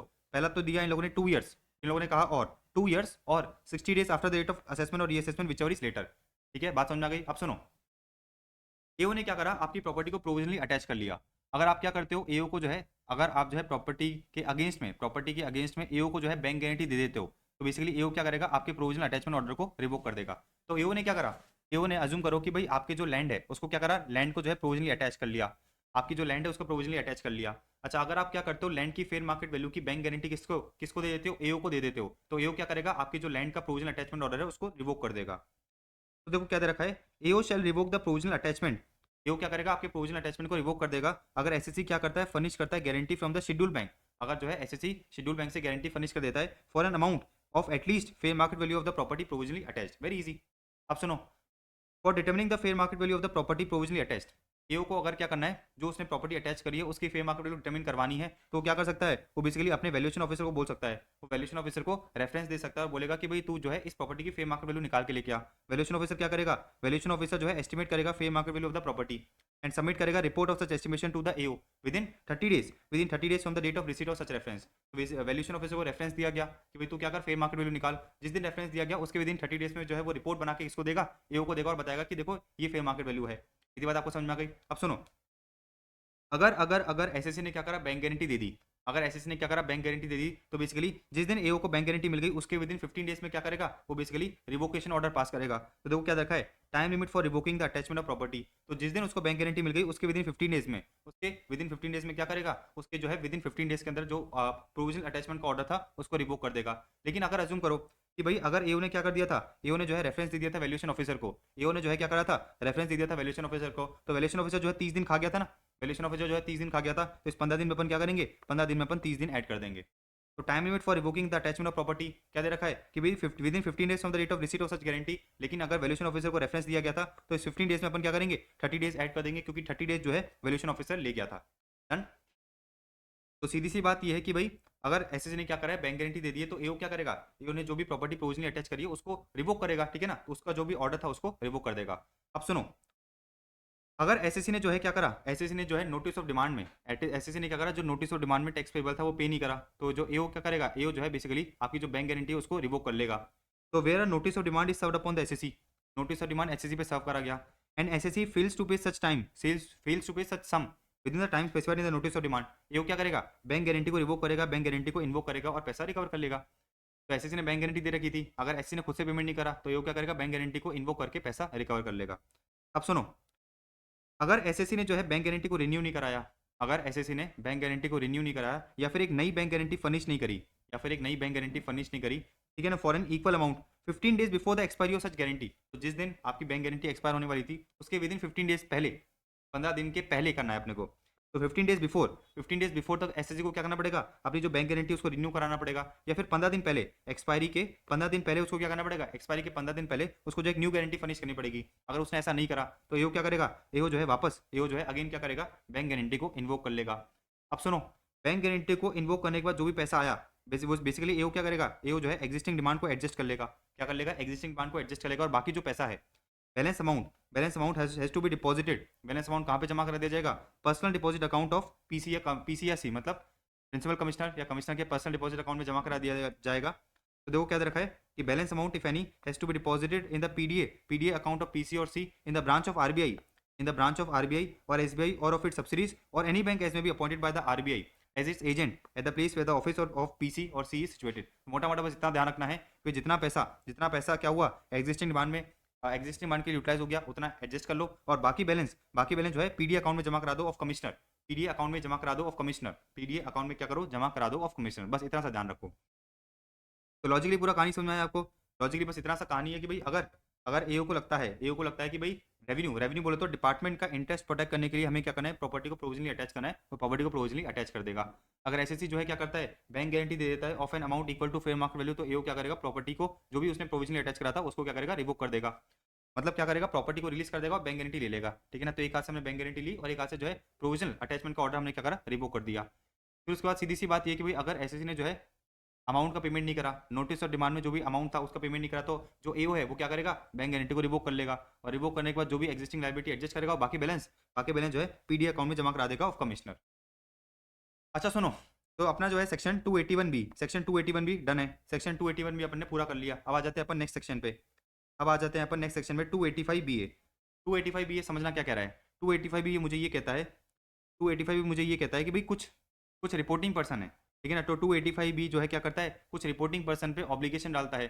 फॉर एग्जांपल 285 बी ने जो है बैंकिंग कंपनी पे एक ऑब्लिगेशन डाली कि भाई कोई भी पर्सन पूरे साल में कैश डिपॉजिट कराता है 10 लाख या उससे ज़्यादा का इन वन और more accounts of a person, तो बैंकिंग कंपनी को क्या करना पड़ेगा, बैंकिंग कंपनी को ये वाली इन्फॉर्मेशन जो है सरकार को देनी पड़ेगी, ये वाली इन्फॉर्मेशन सरकार को देनी पड़ेगी। और सरकार को कैसे इन्फॉर्मेशन देगा, एक स्टेटमेंट फाइल करके देगा। तो मैं आपको क्या बता रहा हूँ, मैं आपको ये बता रहा हूँ कि जो 285 बी ए है वो क्या करता है, ऑब्लिगेशन डालता है रिपोर्टिंग पर्सन पे ऑब्लिगेशन डालता है कि भाई आपको क्या करना पड़ेगा, कुछ स्पेसिफाइड ट्रांजेक्शन की इन्फॉर्मेशन जो है सरकार को देनी पड़ेगी, क्या करनी पड़ेगी, सरकार को देनी पड़ेगी। और कैसे देनी पड़ेगी, एक स्टेटमेंट में देनी पड़ेगी। उस स्टेटमेंट का नाम क्या होता है, statement of financial transaction and reportable account. तो स्टेटमेंट का नाम क्या होता है, statement of financial transaction and reportable account, जिसको अपन शॉर्ट में क्या बोलते हैं, एसएफटीआरए। लॉजिक की बात समझ में आ रही है? तो मैंने आपको क्या बताया कि भाई फॉर एग्जांपल बैंकिंग कंपनी पे एक ऑब्लिगेशन डाली गई है कि भाई अगर कोई भी पर्सन पूरे साल में अपने अकाउंट में जो है एटलीस्ट क्या करता है, 10 लाख रुपए जमा कराता है, कैश डिपॉजिट कराता है, तो ये वाली इन्फॉर्मेशन जो आप सरकार को दोगे, तो सरकार सोचेगी अच्छा पर्सन ने क्या करा है, इस पर्सन ने 20 लाख रुपए अपने बैंक अकाउंट में जमा कराए हैं, लेकिन आरओए में तो इसने 2 लाख की इनकम दिखाई है, इसका मतलब ये है कि भाई 8 लाख की इनकम इसके पास आई होगी, इस पर टैक्स पे नहीं कराया, तो सरकार क्या करेगी, उस पर्सन को पकड़ लेगी। लॉजिकली बात समझ में आ रही है कि भाई एसएफटीआरए का पर्पस क्या है, एसएफटीआरए का पर्पस ये है कि भाई बेसिकली कुछ लोगों की इन्फॉर्मेशन जो है सरकार को मिल जाए, फिर सरकार जो है उसको क्रॉस वेरीफाई कर सकती है, क्या कर सकती है, क्रॉस वेरीफाई कर सकती है कि भाई कितनी इनकम जो है बेसिकली इसने अपनी आरओए में दिखाई है, और कितना इनकम एसएफटीआरए में, कितना इनकम या कितने ट्रांजेक्शन जो है इसने क्या करें, इस एसएफटीआरए के अंदर करे हैं। लॉजिकली बात समझ में आई? अच्छा आगे बढ़े अपन, अब देखो क्या दे रखा है, एसएफटीआरए जो है, एसएफटीआरए फॉर एग्जांपल अपन ने देखा बैंकिंग कंपनी है, तो बैंकिंग कंपनी को एसएफटीआरए जमा कब तक कराना है, तो एसएफटीआरए जो है फर्निश करना पड़ेगा on before 31 May from the end of the financial year. तो बेसिकली आपको जो है मार्च 31/3/2025 को क्या हुआ, फाइनेंशियल ईयर खत्म हुआ, तो 31 मई 2025 तक क्या करना पड़ेगा, रिपोर्टिंग पर्सन को एसएफटीआरए जमा कराना पड़ेगा। अच्छा अगर इनकम टैक्स अथॉरिटी को एसएफटीआरए में आपने क्या करा, एसएफटीआरए जमा करा दिया, इनकम टैक्स अथॉरिटी को कोई डिफेक्ट लगता है तो बेसिकली आपको 30 दिन देगी, इनकम टैक्स अथॉरिटी आपको जो है 30 दिन देगी और ये कहेगी कि भाई ये डिफेक्ट है, इसको रेक्टिफाई कर दो। अगर आपने 30 दिन के अंदर डिफेक्ट को रेक्टिफाई नहीं करा तो ये माना जाएगा कि भाई आपने क्या करा है, ये माना जाएगा कि भाई आपने इनएक्यूरेट एसएफटीआरए फर्निश करा है, ये माना जाएगा कि भाई आपने इनएक्यूरेट एसएफटीआरए फर्निश करा है। और अगर आप इनएक्यूरेट एसएफटीआरए फर्निश करते हो, अगर आप क्या करते हो, इनएक्यूरेट एसएफटीआरए फर्निश करते हो, तो आपको पेनल्टी देनी पड़ेगी 50,000 की। देखो क्या दे रखा है, penalty under section 271 FAA in case of inaccurate information furnish in the SFTRA. तो मैंने आपको क्या बताया, मैंने आपको ये बताया कि भाई अगर आपने एसएफटीआरए फर्निश करा और उसके अंदर कुछ डिफेक्ट था, सरकार ने कहा कि 30 दिन के अंदर रेक्टिफाई करो, आपने 30 दिन के अंदर रेक्टिफाई नहीं करा, तो ये माना जाएगा कि भाई आपने जो है इनएक्यूरेट एसएफटीआरए फर्निश कराए, और इनएक्यूरेट एसएफटीआरए फर्निश करने की पेनल्टी कितनी है, 50,000 रुपये। अब सुनो, रिपोर्टिंग पर्सन पे ऑब्लिगेशन थी कि भाई उसको क्या करना है, 31 मई तक जो है एसएफटीआरए जमा कराना है, एसएफटीआरए क्या करना है, फर्निश करना है सरकार को, आपने फर्निश नहीं करा तो सरकार क्या बोलती है, सरकार जो है आपको एक नोटिस इशू करके ये कहती है, आपको जो है सरकार एक नोटिस इशू करके ये कहती है कि देखो रिपोर्टिंग पर्सन आपने जो है एसएफटीआरए फर्निश नहीं कराए, हम आपको जो है नोटिस देते हैं और ये कहते हैं कि भाई एसएफटीआरए आप जो है क्या करो, फर्निश करो। तो जिस दिन आपको नोटिस मिल गया उसके विदिन 30 डेज में आपको क्या करना पड़ता है, एसएफटीआरए फर्निश करना पड़ता है। देखो क्या दे रखा है, where a person who is required to furnish SFTRA has not furnish the same up to 31 मई 2025 तक, ठीक है ना। प्रिस्क्राइब्ड इनकम टैक्स अथॉरिटी क्या करेगी, सर्व करेगी upon such person a notice. Income tax authority आपको एक नोटिस देगी और ये कहेगी कि भाई क्या करो, ये कहेगी कि भाई इस नोटिस, जैसे ही आपको ये नोटिस मिल जाता है इसके विदिन 30 डेज में एसएफटीआरए फर्निश करो। तो इनकम टैक्स अथॉरिटी में serve upon such person a notice requiring him to furnish such statement within 30 days from the date of receipt of such notice. तो देखो इनकम टैक्स अथॉरिटी कितनी अच्छी है, आपने जो है टाइमली फर्निश नहीं करा, आपने जो है टाइमली फर्निश नहीं करा तो आपको क्या करेगी, नोटिस इशू करके बोलेगी कि आप जो है विद इन 30 days के अंदर फर्निश कर दो। हमको नोटिस इशू करके बताते हैं, इंटीमेट करते हैं, अगर आप भूल गए हो तो हम नोटिस करके आपको इंटीमेट कर देते हैं।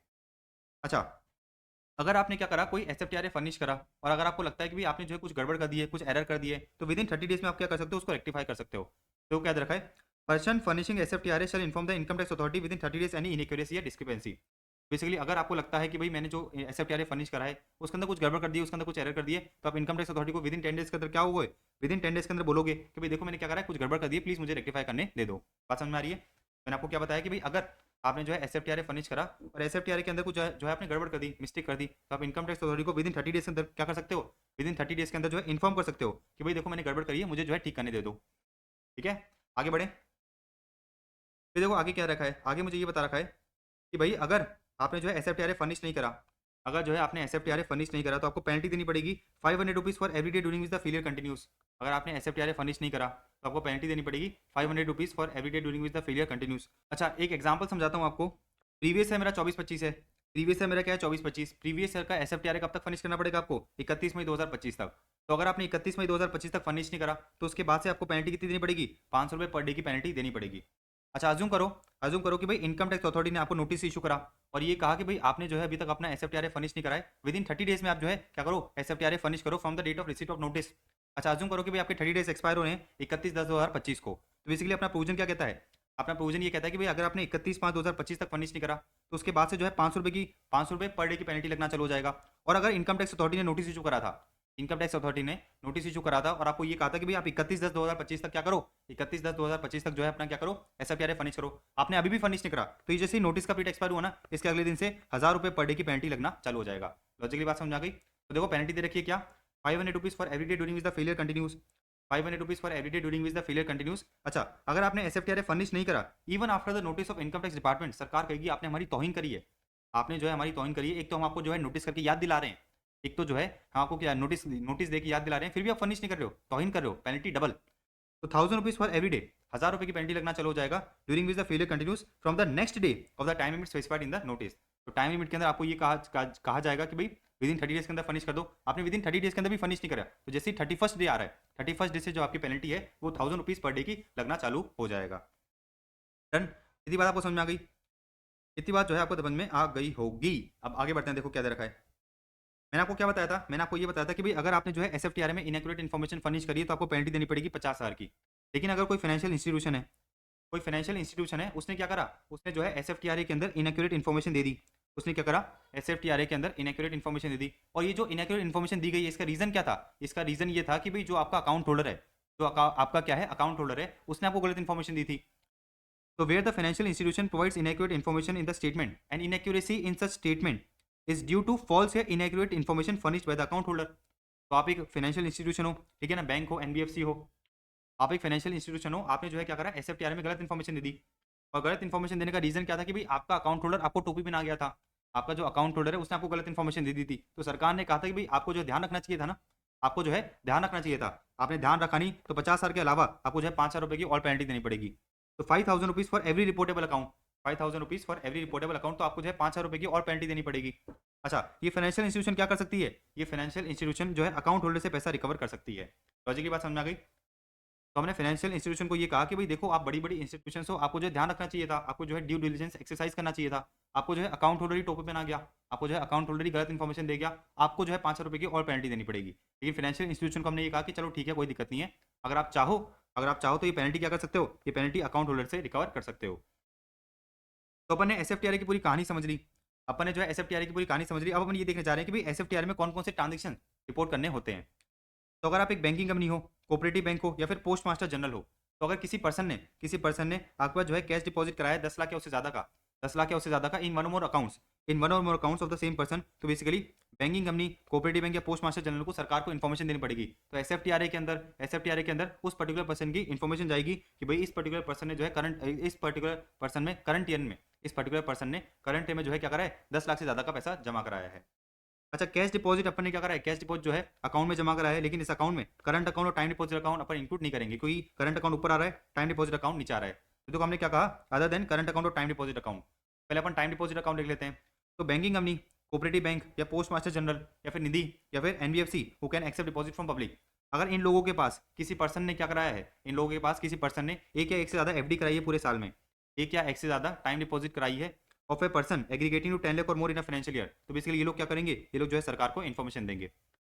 तो अगर आपने क्या करा है, अगर आपने जो है बेसिकली करंट ईयर में एक या एक से ज़्यादा एफडी कराई है जिसका टोटल अमाउंट मिला के 10 लाख या उससे ज़्यादा है, इसका टोटल अमाउंट मिला के 10 लाख या उससे ज़्यादा है, तो बेसिकली ये जो रिपोर्टिंग वाले पर्सन है ये क्या करेंगे, सरकार को इन्फॉर्मेशन देंगे कि इस पर्टिकुलर पर्सन ने करंट ईयर में इतना पैसा जमा करा है in the form of FD.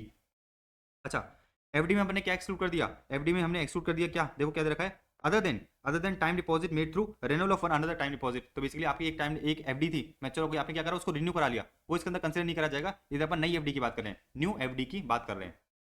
अच्छा सुनो, इसी तरह से अगर आपने क्या करा है, कैश डिपॉजिट कराया या फिर कैश विड्रॉल कराया है, अगर आपने क्या करा है, कैश डिपॉजिट कराया या फिर कैश विड्रॉल करा है, कैश डिपॉजिट करा है या फिर कैश विड्रॉल करा है 50 लाख या उससे ज्यादा का फ्रॉम वन और more current account of a person, from one और more current account of a person including through bearer cheque. तो बेसिकली बैंकिंग कंपनी या कोऑपरेटिव बैंक क्या करेगी, सरकार को इन्फॉर्मेशन देगी कि भाई इस पर्सन ने क्या करा है, करंट अकाउंट में 50 लाख जमा कराया है, 50 लाख या उससे ज्यादा जमा कराया है या फिर 50 लाख या उससे ज्यादा विड्रॉ कराया है।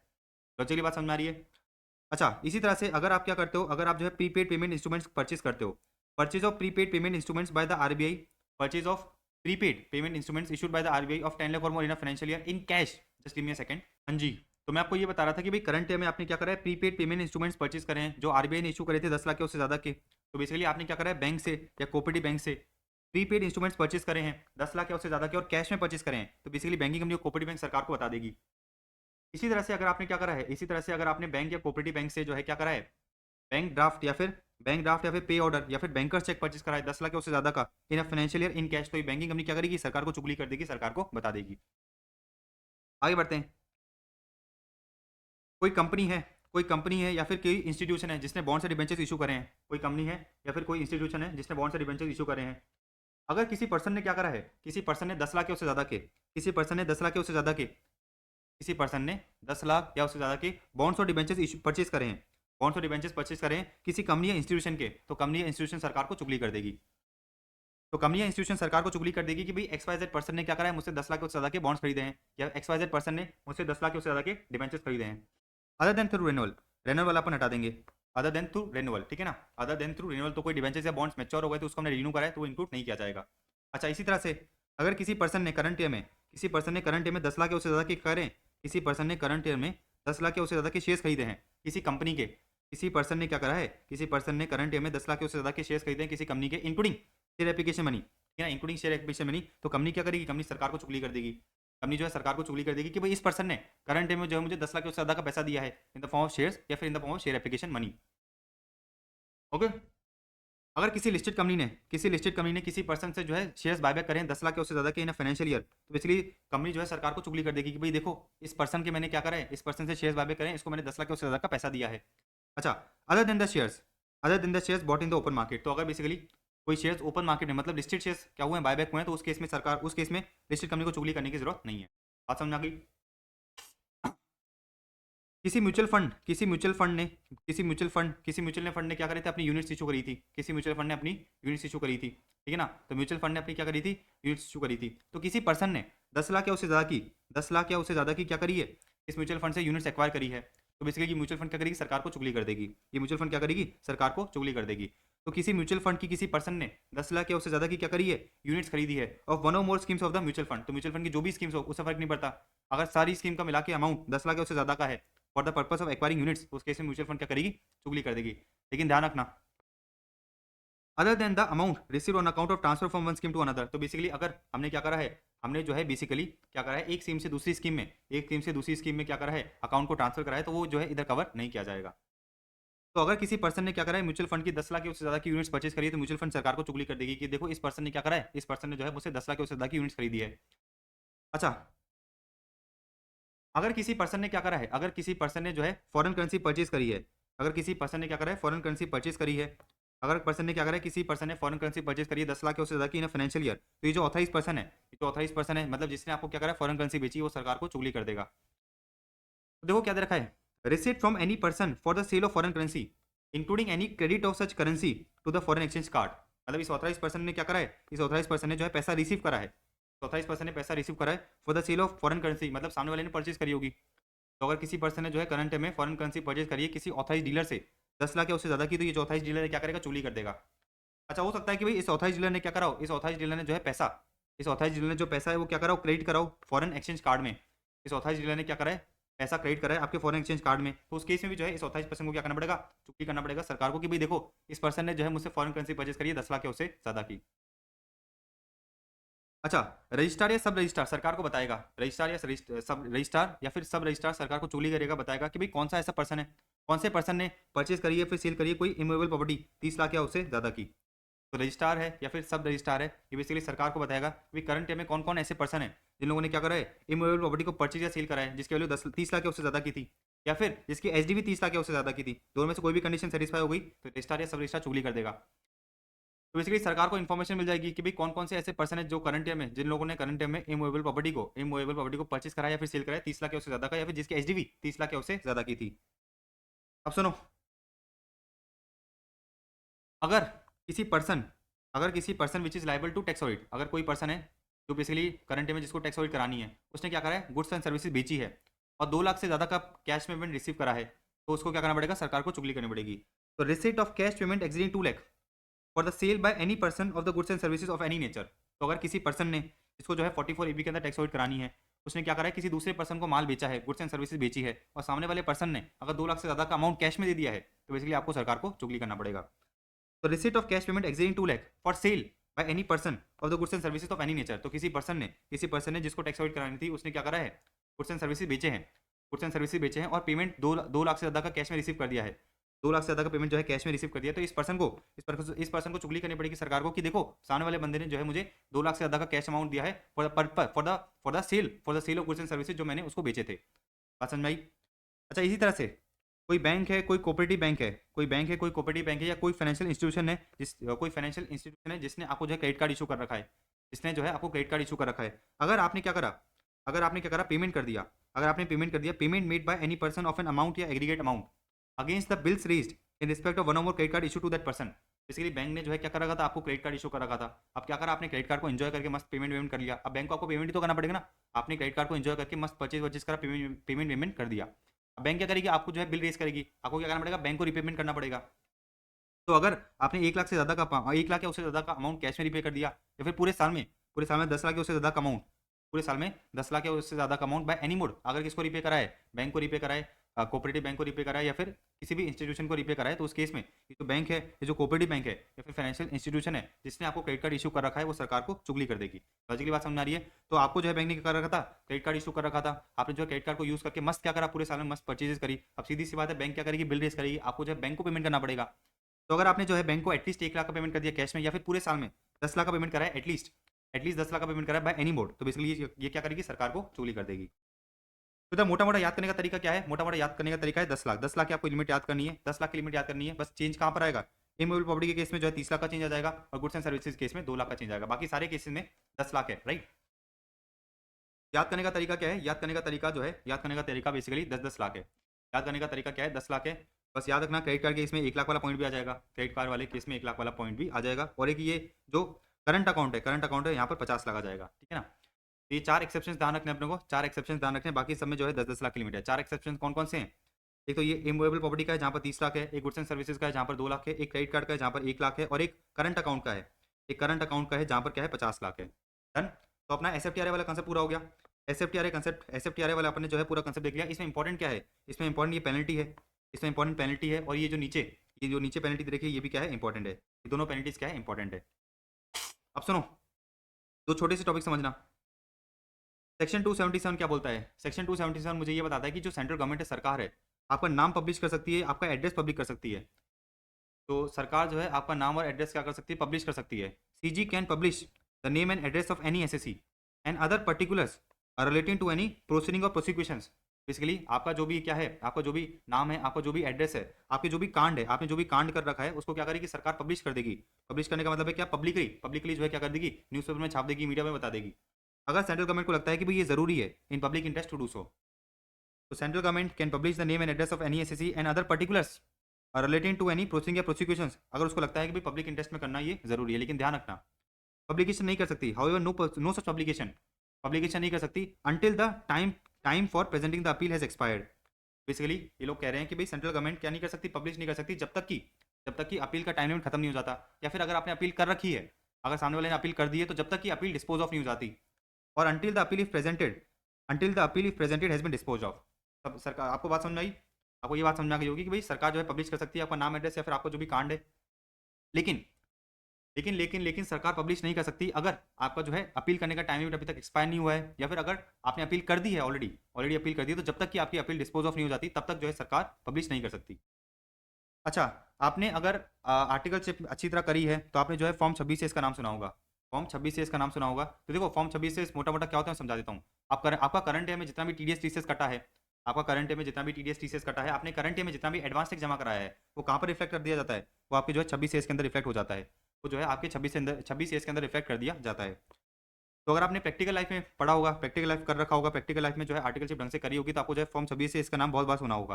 तो फॉर्म 26 से मोटा मोटा ये आता है कि करंट ईयर में आपका कितना टीडीएस टीसीएस कटा है, करंट ईयर में जो है बेसिकली करंट ईयर में जो है आपका कितना एडवांस टैक्स आपने जमा कराया है, करंट ईयर में आपने कौन कौन से क्या करें, कौन कौन से फाइनेंशियल ट्रांजेक्शंस करें, कौन-कौन से फाइनेंशियल ट्रांजेक्शंस करें, उसका समरी, उस सब की समरी जो है फॉर्म 26 में आ जाती है। अच्छा, ये फॉर्म 26 सरकार आपको बना के देती है, फॉर्म 26 जो है सरकार आपको बना के देती है। तो इनकम टैक्स अथॉरिटी क्या करेगी, अपलोड करेगी in the registered account of assessee in form 26 तो बेसिकली जो भी डिटेल सरकार को मिलती जाएगी, जो भी डिटेल सरकार को मिलती जाएगी, अच्छा जो भी डिटेल सरकार को मिलती जाएगी, सरकार क्या करेगी, आपकी फॉर्म 26 में अपडेट करती जाएगी। कब तक अपडेट करेगी, within 3 months, from the end of the month in which the information is receive. तो सीधी सी बात है कि भाई बैंक ने क्या करा, बैंक ने जो है आपकी चुगली करी, बैंक ने जो है आपकी चुगली करी कि भाई देखो इस पर्सन ने ये ट्रांजेक्शन करे हैं, सरकार को जो है इन्फॉर्मेशन मिल गई ना, सरकार को जो है इन्फॉर्मेशन मिल गई, तो सरकार क्या करेगी, सरकार जो है आपकी 26 अकाउंट में जो है क्या करेगी, 26 अकाउंट में अपलोड कर देगी, 26 अकाउंट में अपलोड कर देगी। अच्छा, इससे होगा क्या, इससे होगा ये कि भाई जब एसएससी अपनी रिटर्न ऑफ इनकम भरेगा तो उसको फॉर्म 26 दिखेगा, फॉर्म 26 दिखेगा, और फॉर्म 26 में अगर उसको ये दिख रहा है कि भाई मैंने करंट ईयर में क्या करा है, करंट ईयर में 10 लाख रुपए जो है क्या करें, करंट ईयर में 10 लाख रुपए अपने अकाउंट में जमा कराए हैं, तो इसका मतलब ये कि भी उसको जो है आरओए में ये भी बताना पड़ेगा ना कि 10 लाख आए कहाँ से। तो 26 एक जरिया है, 26 एक जरिया है जिसके अंदर ऐसे जो करंट ईयर में जो भी कांड करता है, ऐसे जो है करंट ईयर में जो भी कांड करता है, सारे के सारे 26 में आ जाते हैं, ताकि जब बेसिकली ऐसे रिटर्न ऑफ इनकम भरे तो उसको 26 दिख जाए और उसको दिखेगा यार मैंने ये कांड कर रखे हैं, तो वो छुपा नहीं सकता सरकार से, फिर वो चीजें वो जो छुपा नहीं सकता आरओआई में, और अगर क्योंकि उसने आरओआई में छुपाई तो 26 में सरकार को तो पता ही है, फिर सरकार क्या करेगी, आपको जो है रेगुलर असेसमेंट करेगी, स्क्रूटनी असेसमेंट करेगी, और इसमें जो है आपकी जो इनकम बढ़ा देगी। तो लॉजिकली बात समझ में आई, सरकार ने पूरा ऑटोमेटिक मैकेनिज्म बना रखा है, सरकार ने जो है पूरा का पूरा ऑटोमेटिक मैकेनिज्म बना रखा है कि भाई एक पर्सन करंट में जो भी कांड करेगा सारे के सारे जो है 26 में आ जाएंगे, सारे के सारे 26 में आ जाएंगे। फिर एसएससी क्या करेगा, एसएससी को जो है ऑप्शन दिया जाएगा, मतलब एसएससी के पास 26 अवेलेबल होगा ना, एसएससी के पास 26 सामने होगा, तो फिर अगर उसको दिखेगा कि भाई मैंने करंट में ये कांड करे हैं, तो उसको जो है आरओए में दिखाना पड़ेगा, और आरओए में दिखा के उसको टैक्स वैक्स पे करना पड़ेगा। और अगर वो टैक्स पे नहीं करता है, इग्नोर करता है 26 को, तो फिर सरकार क्या करेगी, आपका असेसमेंट खोल लेगी। ऑल राइट, तो अपना ये पूरा चैप्टर खत्म होना है, पूरा चैप्टर जो है अपना खत्म होने आया। अपने 3 इंपॉर्टेंट सेक्शन बच रहे हैं, अपने जो है 3 इंपॉर्टेंट सेक्शन बच रहे हैं। एक तो है 269 एसएस, एक है 269 एसटी, और एक है 269 टी। 3 सेक्शन बच रहे हैं, फिर अपना जो है पूरा पूरा चैप्टर खत्म हो जाएगा। तो अपन ये 3 सेक्शंस करते हैं, आ जाओ। हाँ जी, चालू करें तो अपन देखो आज अपन कर रहे हैं section 269 SS, very important section. अभी जो नवंबर 24 एग्जाम हुई थी उसमें एमसीक्यूज गए थे इन सेक्शन से रिलेटेड।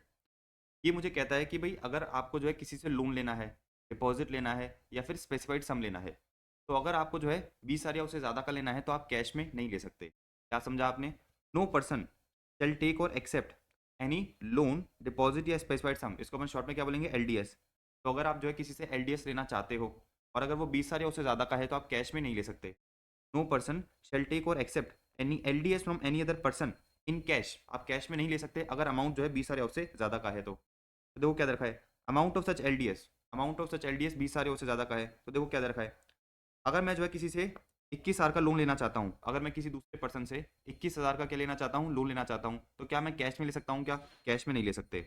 अच्छा, अगर आपने कैश में ले लिया तो क्या होगा, तो देखो नीचे पेनल्टी पे करनी पड़ेगी। अगर आपने जो है 269 एसएस को फॉलो नहीं करा, कंप्लाई नहीं करा, इतना अमाउंट आपने क्या करा है, जितने अमाउंट का आपने एलडीएस एक्सेप्ट करा है उतने का आपको क्या करना पड़ेगा, पेनल्टी देनी पड़ेगी। मतलब बेसिकली जितने अमाउंट का आपने नॉन कंप्लायंस करा है उतने अमाउंट की अपन आपको क्या करेंगे, पेनल्टी पे कराएंगे। पेनल्टी कौन इंपोज करेगा, जॉइंट कमिश्नर इंपोज करेगा। तो मेरे केस में मुझे ये बताओ, मेरे केस में मुझे ये बताओ कि आपने जो है 21,000 का कैश में क्या करा, लोन ले लिया, मतलब 269 एसएस का वॉल्यूशन करा। 269 एसएस मुझे क्या बोलता है कि भाई अगर 20,000 या उससे ज्यादा का आपको लोन लेना है किसी से, तो आप कैश में नहीं ले सकते, आपने कैश में ले लिया तो पेनल्टी कितने की पे करनी पड़ेगी आपको, पेनल्टी जो है 21,000 की ही पे करनी पड़ेगी। जितना अमाउंट आपने लोन एक्सेप्ट करा है उतने अमाउंट की आपको पेनल्टी पे करनी पड़ेगी। ये वाला पॉइंट क्लियर है आपको। अच्छा नेक्स्ट पॉइंट पे आओ। मैंने आपको बताया कि भाई आप जो है किसी से एलडीएस नहीं ले सकते अगर अमाउंट ऑफ एलडीएस 20 सारे उससे ज़्यादा है, या फिर एग्रीगेट अमाउंट 20 सारे उससे ज़्यादा है। एग्रीगेट अमाउंट का मतलब क्या है? एग्रीगेट अमाउंट 20 सारे उससे ज़्यादा है। आ जाओ, एग्रीगेट का मतलब ये है कि देखो ये पर्सन है ए, इसने क्या करा, बी से जो है लोन लिया कैश में कितने का, 10,000 का। बेसिकली कैश में लोन लिया कितने का, 10,000 का। अच्छा अपने 3 टॉपिक होते हैं, L D S, loan deposit और स्पेसिफाइड सम। तो ए ने क्या करा, 1 अप्रैल को कैश में जो है लोन लिया कितने का, 10,000 का। अच्छा कैश डिपॉजिट कितने का लिया, 15,000 का लिया। तो बेसिकली ये जो इंडिविजुअली है 20,000 से क्रॉस नहीं कर रहे, 20,000 उससे ज़्यादा के नहीं है, लेकिन इनका एग्रीगेट मिला के कितना हो रहा है, इनका एग्रीगेट मिला के हो रहा है 25,000, मतलब 20,000 उससे ज़्यादा का है। तो हमने कहा कि भाई अगर आप क्या कर रहे हो, एग्रीगेट एलडीएस किसी पर्सन से ले रहे हो तो वो भी 20,000 उससे ज्यादा का नहीं हो सकता। इन्हें क्या करा है, 25,000 का कैश में ले लिया, क्या, लोन और कैश डिपॉजिट। देखो क्या करा आपने, वॉल्यूशन करा 269 एसएस का। तो पेनल्टी कितनी देनी पड़ेगी, जितना अमाउंट का आपने वॉल्यूशन करा है।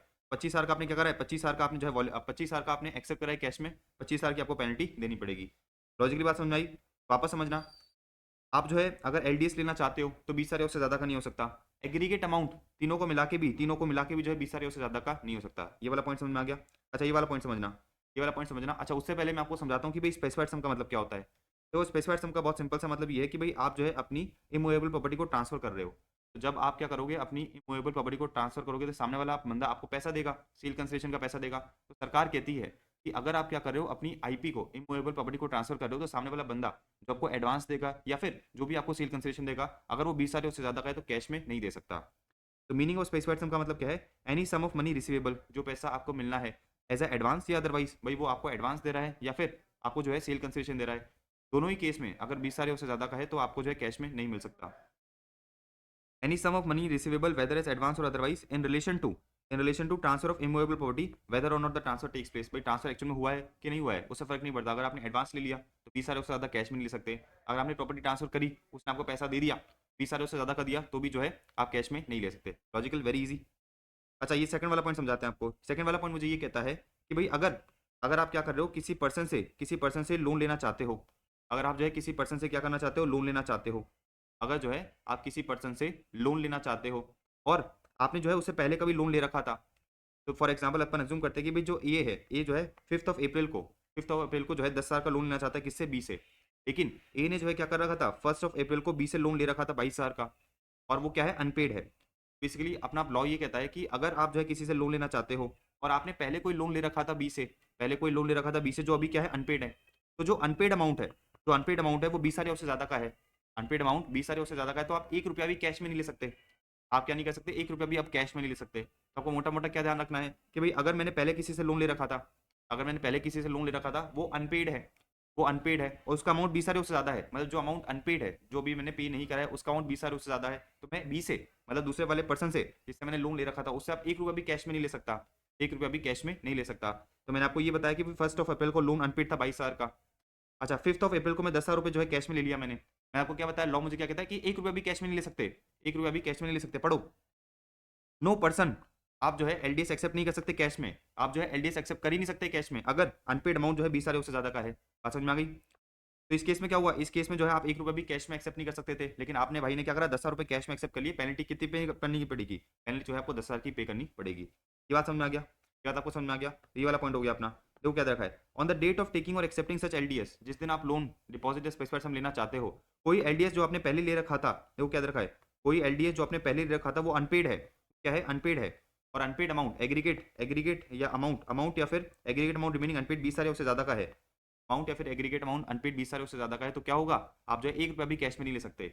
भले ही रिपेमेंट ड्यू हुआ है या नहीं हुआ है उससे फर्क नहीं पड़ता। हम तो ये चेक करेंगे, हम तो बस ये चेक करेंगे कि भाई अनपेड कितना है, ये वाला पॉइंट समझ में आ गया। अच्छा तीसरा पॉइंट समझना। तीसरा पॉइंट मुझे क्या बताता है वो समझते हैं। तीसरा पॉइंट मुझे ये बताता है कि भाई अगर आपने पहले कोई लोन ले रखा था, उसका अमाउंट और जो आप दूसरा लोन लेना चाहते हो उसका अमाउंट, दोनों को मिला के भी 20,000 उससे ज्यादा का है, तो आप जो है कैश में एक्सेप्ट कर सकते हैं। ठीक है ना? तो पहले हमने क्या बोला, जो आप लोन लेना चाहते हो वो 20,000 उससे ज्यादा का नहीं होना चाहिए। दूसरा मैंने ये बोला कि जो आपने पहले लोन ले रखा है उसका अमाउंट अनपेड 20,000 उससे ज्यादा का नहीं होना चाहिए। और तीसरा मैं क्या बोल रहा हूँ कि जो लोन लेना चाहते हो और जो अनपेड है, दोनों को मिला के भी 20,000 उससे ज्यादा का नहीं होना चाहिए। तो देखो 1 अप्रैल को जो है ए ने क्या करा था, बी से जो है लोन लिया था 15,000 का। मुझे बताओ कि भाई 1 अप्रैल को एसएस का वॉल्यूशन होगा क्या? एसएस का वॉल्यूशन नहीं होगा, क्योंकि अपन 20,000 उससे ज्यादा का कैश में नहीं ले सकते। यहाँ तो मैंने 15,000 का लिया है, मतलब 15,000 का तो मैं कैश में ले सकता हूँ, इधर तो कोई दिक्कत नहीं है। लेकिन 5th ऑफ अप्रैल को जो है मैं सेकंड लोन लेना चाहता हूँ 10,000 रुपये का, किससे? बी से। तो अपन क्या बोल रहे हैं? अपन ये बोल रहे हैं कि जो आपका अनपेड है और जो आप लेना चाहते हो, अगर दोनों मिला के 20,000 उससे ज़्यादा का है, दोनों मिला के क्या है, दोनों मिला के अगर 20,000 उससे ज़्यादा का है तो क्या होगा? तो भी आप जो है कैश में एक्सेप्ट नहीं कर सकते, ठीक है ना? तो 20,000 उससे ज़्यादा का है तो कैश में एक्सेप्ट नहीं कर सकते। यहाँ पर मैंने क्या करा, यहाँ पर मैंने 10,000 रुपये कैश में वापस एक्सेप्ट कर लिए, 10,000 रुपये जो है वापस क्या करा, लोन ले लिया। तो उस केस में क्या हुआ? वॉल्यूशन हो गया। तो जितने अमाउंट को मैंने क्या करा है, वॉल्यूशन करा है, जितने अमाउंट को क्या करा है मैंने, वॉल्यूशन करा है, तो मुझे 25,000 की पेनल्टी पे करनी पड़ेगी, 15,000 और 10,000। तो ऑल्दो मुझे 1st ऑफ अप्रैल को पेनल्टी पे नहीं करनी है, 1st ऑफ अप्रैल को पेनल्टी पे नहीं करनी है, लेकिन 5th ऑफ अप्रैल को मैंने क्या करा, 10,000 का लोन ले लिया। 5th ऑफ अप्रैल को 10,000 का लोन ले लिया, तो टोटल कैश में कितना लोन ले लिया मैंने? टोटल कैश में आपने लोन ले लिया 25,000 का। और पूरे साल में कितना ले सकते हो? पूरे साल में 19,000 तक ले सकते हो। 20,000 उससे ज्यादा का लेना है तो आप कैश में नहीं ले सकते। यहाँ पर मैंने क्या करा, 25,000 का जो है कैश में ले लिया, तो 25,000 की मुझे पेनल्टी पे करनी पड़ जाएगी, ठीक है। तो देखो क्या दे रखा है, अमाउंट या aggregate amount refer to in one, मतलब जो लेना चाहते हो, together with the amount refer to in two, मतलब जो आपने ले चुके हो और अनपेड है, तो वो दोनों मिला के भी अगर 20,000 उससे ज्यादा का है तो आप कैश में नहीं ले सकते। वेरी इंपॉर्टेंट, ठीक है ना। तो ये एग्जाम्पल जो है, ये एग्जाम्पल जो है क्या करना, नोट कर लेना, और अगर नोट नहीं करने हो तो ये दिमाग में बिठा लेना, इजी एग्जाम्पल्स है लेकिन बहुत इंपॉर्टेंट है, राइट, वेरी वेरी इंपॉर्टेंट है। अच्छा, ये जो लिमिट है ना, ये जो 20,000 उसकी लिमिट है, ये पर्सन वाइज लिमिट है। ये क्या है? पर्सन वाइज लिमिट है, ठीक है ना। पर्सन वाइज बोले तो कि भाई ए ने जो है बी से लोन एक्सेप्ट कर रहा है, तो पूरे साल में बी से जो है 20,000 उससे ज्यादा का कैश में एक्सेप्ट नहीं कर सकता। इसी तरह से अपन को चेक करना है कि भाई ये पर्सन वाइज लिमिट होगी, तो सी के लिए अलग 20,000 की लिमिट हो जाएगी, डी के लिए अलग 20,000 की लिमिट हो जाएगी, ठीक है ना। तो नवंबर 24 एग्जाम में बहुत हल्ला मचा था, नवंबर 24 एग्जाम में आपने देखा होगा कि भाई बहुत हल्ला मचा था एसएस को लेके बहुत हल्ला मचा था कि भाई ये जो लिमिट है 20,000 की लिमिट है, पूरे साल की फाइनेंशियल ईयर की लिमिट है या फिर पर पर्सन की लिमिट है। तो ये जो लिमिट है पर पर्सन की लिमिट है, ध्यान रखना।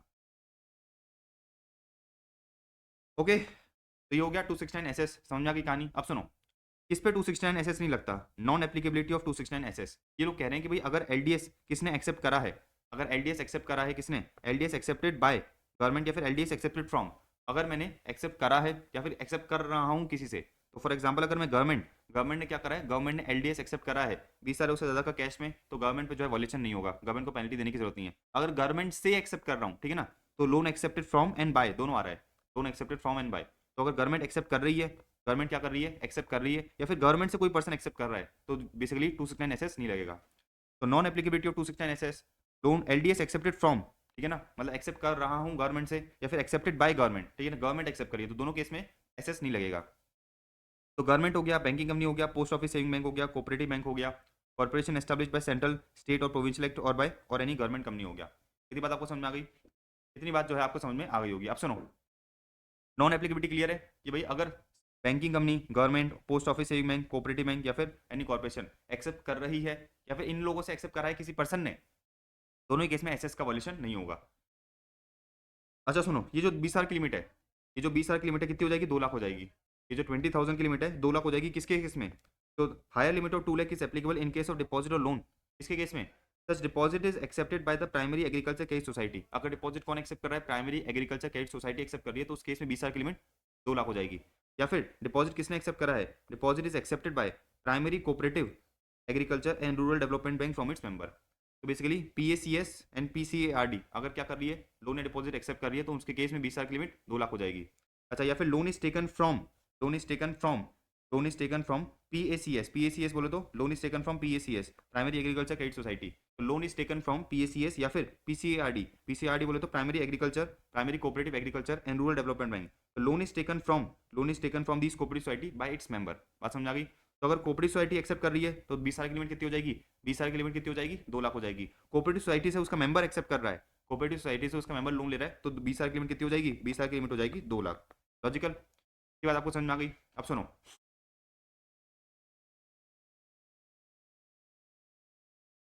269 मैंने आपको एसएस बता दिया, 269 की एसएस की पेनल्टी कहां पर है? 269 एसएस की पेनल्टी है 271 डी में। अब देखो क्या दे रखा है, इस penalty under 271 D imposable for cash loan या deposit receive from its partners. अच्छा, एक फर्म है, ठीक है ना, एक फर्म है, फर्म ने क्या करा, फर्म ने जो है अपने पार्टनर से, फर्म ने जो है अपने पार्टनर से क्या करा, पार्टनर से जो है कैश में लोन ले लिया, कैश में लोन ले लिया कितने का? 1 लाख का, कैश में लोन ले लिया 1 लाख का।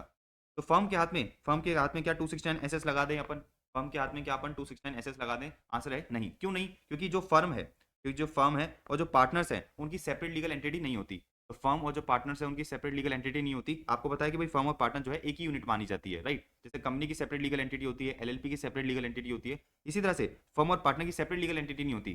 फर्म और पार्टनर जो है अलग अलग पर्सन नहीं माने जाते, तो इनको क्या मानेंगे अपन? इनको ये मानेंगे भाई पार्टनर ने अपने आप को ही लोन दिया है, पार्टनर ने क्या करा है, अपने आप को ही लोन दिया है, अपनी ही फर्म को लोन दिया है, अपने आप को ही लोन दिया है, देयरफॉर जो है फर्म के हाथ में एसेट्स नहीं लगेगा। तो इंपॉर्टेंट पॉइंट ध्यान रखना।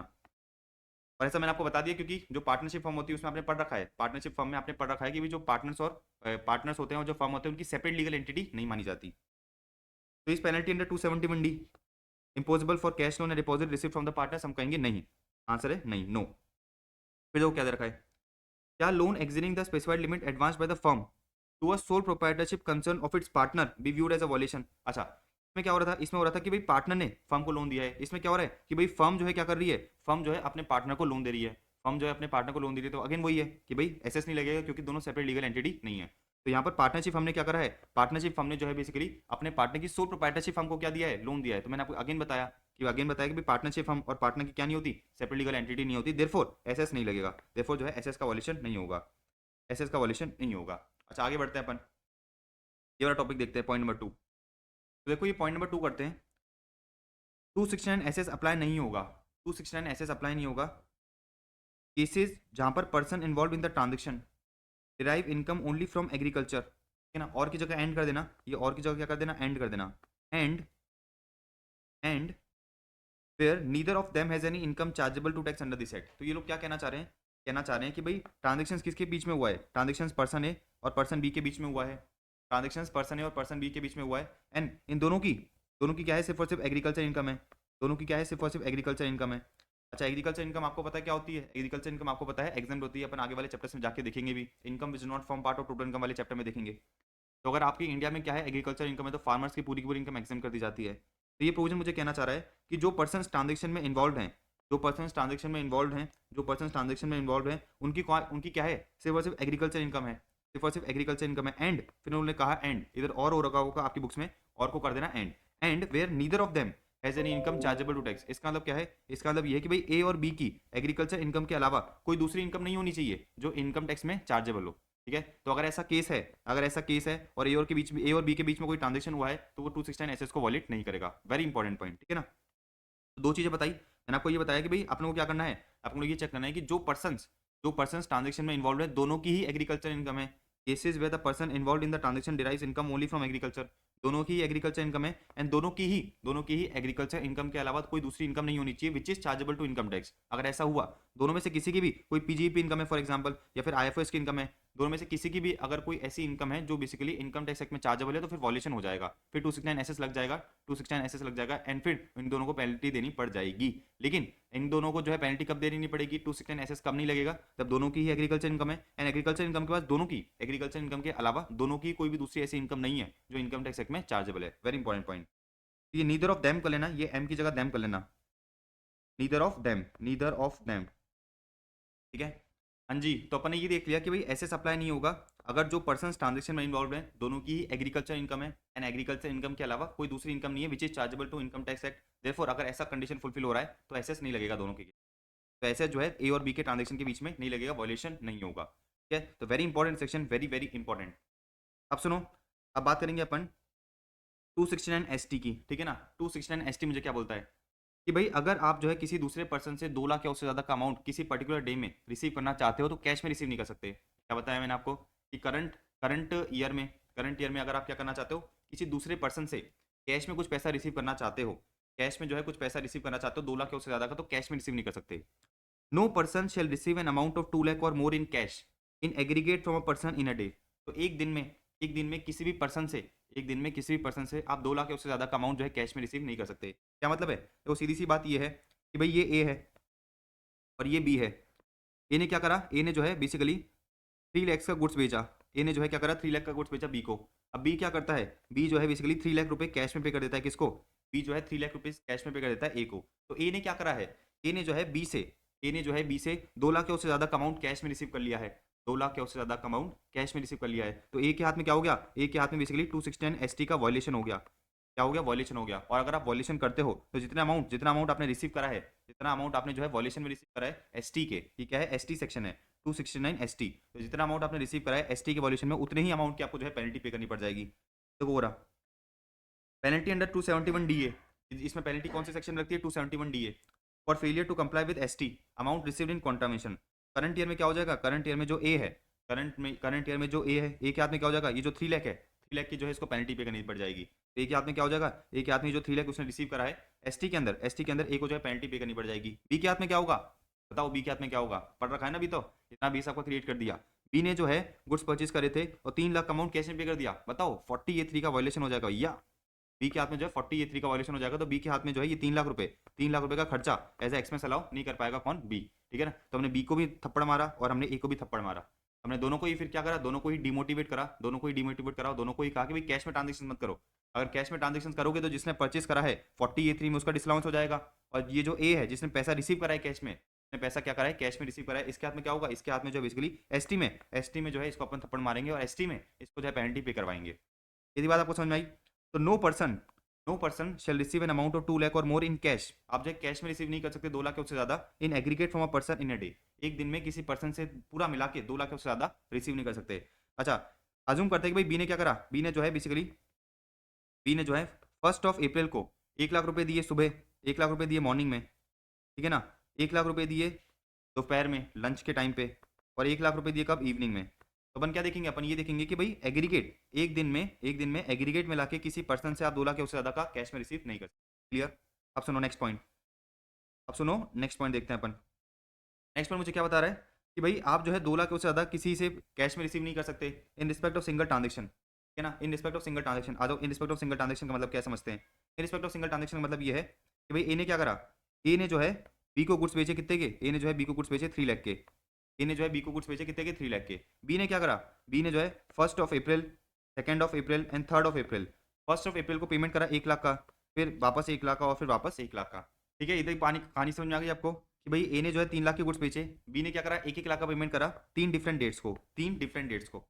तो अगर बी क्या करता था, अगर बी जो है 1 अप्रैल को ही 3 लाख रुपए पे कर देता किसको, ए को, उस केस में क्या होता, उस केस में जो है फर्स्ट वाले पॉइंट में आ जाता, वो केस में जो है फर्स्ट वाले पॉइंट में आ जाता और ए को जो है क्या करना पड़ता, 3 लाख की पेनल्टी देनी पड़ती। अब सुनो, ए ने क्या करा, ए ने जो है बी को बोला एक काम कर, तू है, तू एक काम कर, 1-1 लाख रुपए जो है मुझे 3 अलग अलग डेट्स पे दे, 3 अलग अलग डेट्स पे दे, 3 अलग अलग डेट्स पे दे। तो देखो किसी पर्टिकुलर डे पे, किसी पर्टिकुलर डे पे जो है आपकी लिमिट 2 लाख से ज्यादा की नहीं है, लेकिन 3 पर्टिकुलर डेट्स पे क्या करा, बी ने पेमेंट करा।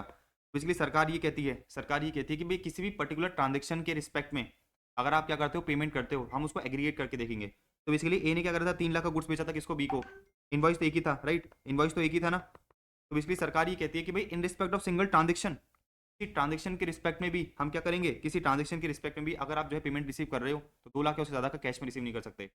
तो अपन क्या करेंगे, इन तीनों को एग्रीगेट करके देखेंगे, क्योंकि ट्रांजेक्शन तो एक ही था ना भाई, मैंने आपको 3 लाख का गुड्स बेचा और आपने क्या करा, 3 लाख का जो मुझे पेमेंट करना था वो इंस्टॉलमेंट में करा, वो क्या करा, इंस्टॉलमेंट में करा। तो हम क्या करेंगे, तीनों को एग्रीगेट करके देखेंगे, तीनों को क्या करा, मैंने एग्रीगेट करके देखा और कितना आ रहा है, 3 लाख आ रहा है, तो हम क्या करेंगे, 3 लाख की पेनल्टी लगा देंगे ए के हाथ में। तो वो क्या देखा है, in respect of single transaction, भाई आप जो है नो पर्सन, आप जो है किसी दूसरे पर्सन से 2 लाख से ज्यादा कैश में रिसीव नहीं कर सकते in respect of single transaction, respect of single transaction में रिसीव नहीं कर सकते। मैंने आपको ट्रांजेक्शन का मतलब बताया, मैंने आपको जो है ट्रांजेक्शन का मतलब बताया कि भाई ए ने जो है बी को माल बेचा 3 लाख का, बी ने क्या करा, बी ने जो है इस ट्रांजेक्शन का पेमेंट 3 इंस्टॉलमेंट में करा। तो हम क्या करेंगे, इन तीनों को एग्रीगेट करके देखेंगे, इन तीनों को एग्रीगेट करके देखेंगे और ये देखेंगे कि भाई 3 लाख या 2 लाख या उससे ज्यादा का, 2 लाख या उससे ज्यादा का कैश पेमेंट हो रहा है क्या, एंड हो रहा है, इस केस में हो रहा है क्योंकि 1-1 लाख का जो है कैश पेमेंट हो रहा है, 1-1 लाख का जो है कैश पेमेंट करा है किसने, बी ने ए को, देयरफॉर ए के हाथ में जो है क्या होगा, एसटी का वायलेशन होगा और ए के हाथ में जो है ए को 3 लाख की पेनल्टी देनी पड़ जाएगी।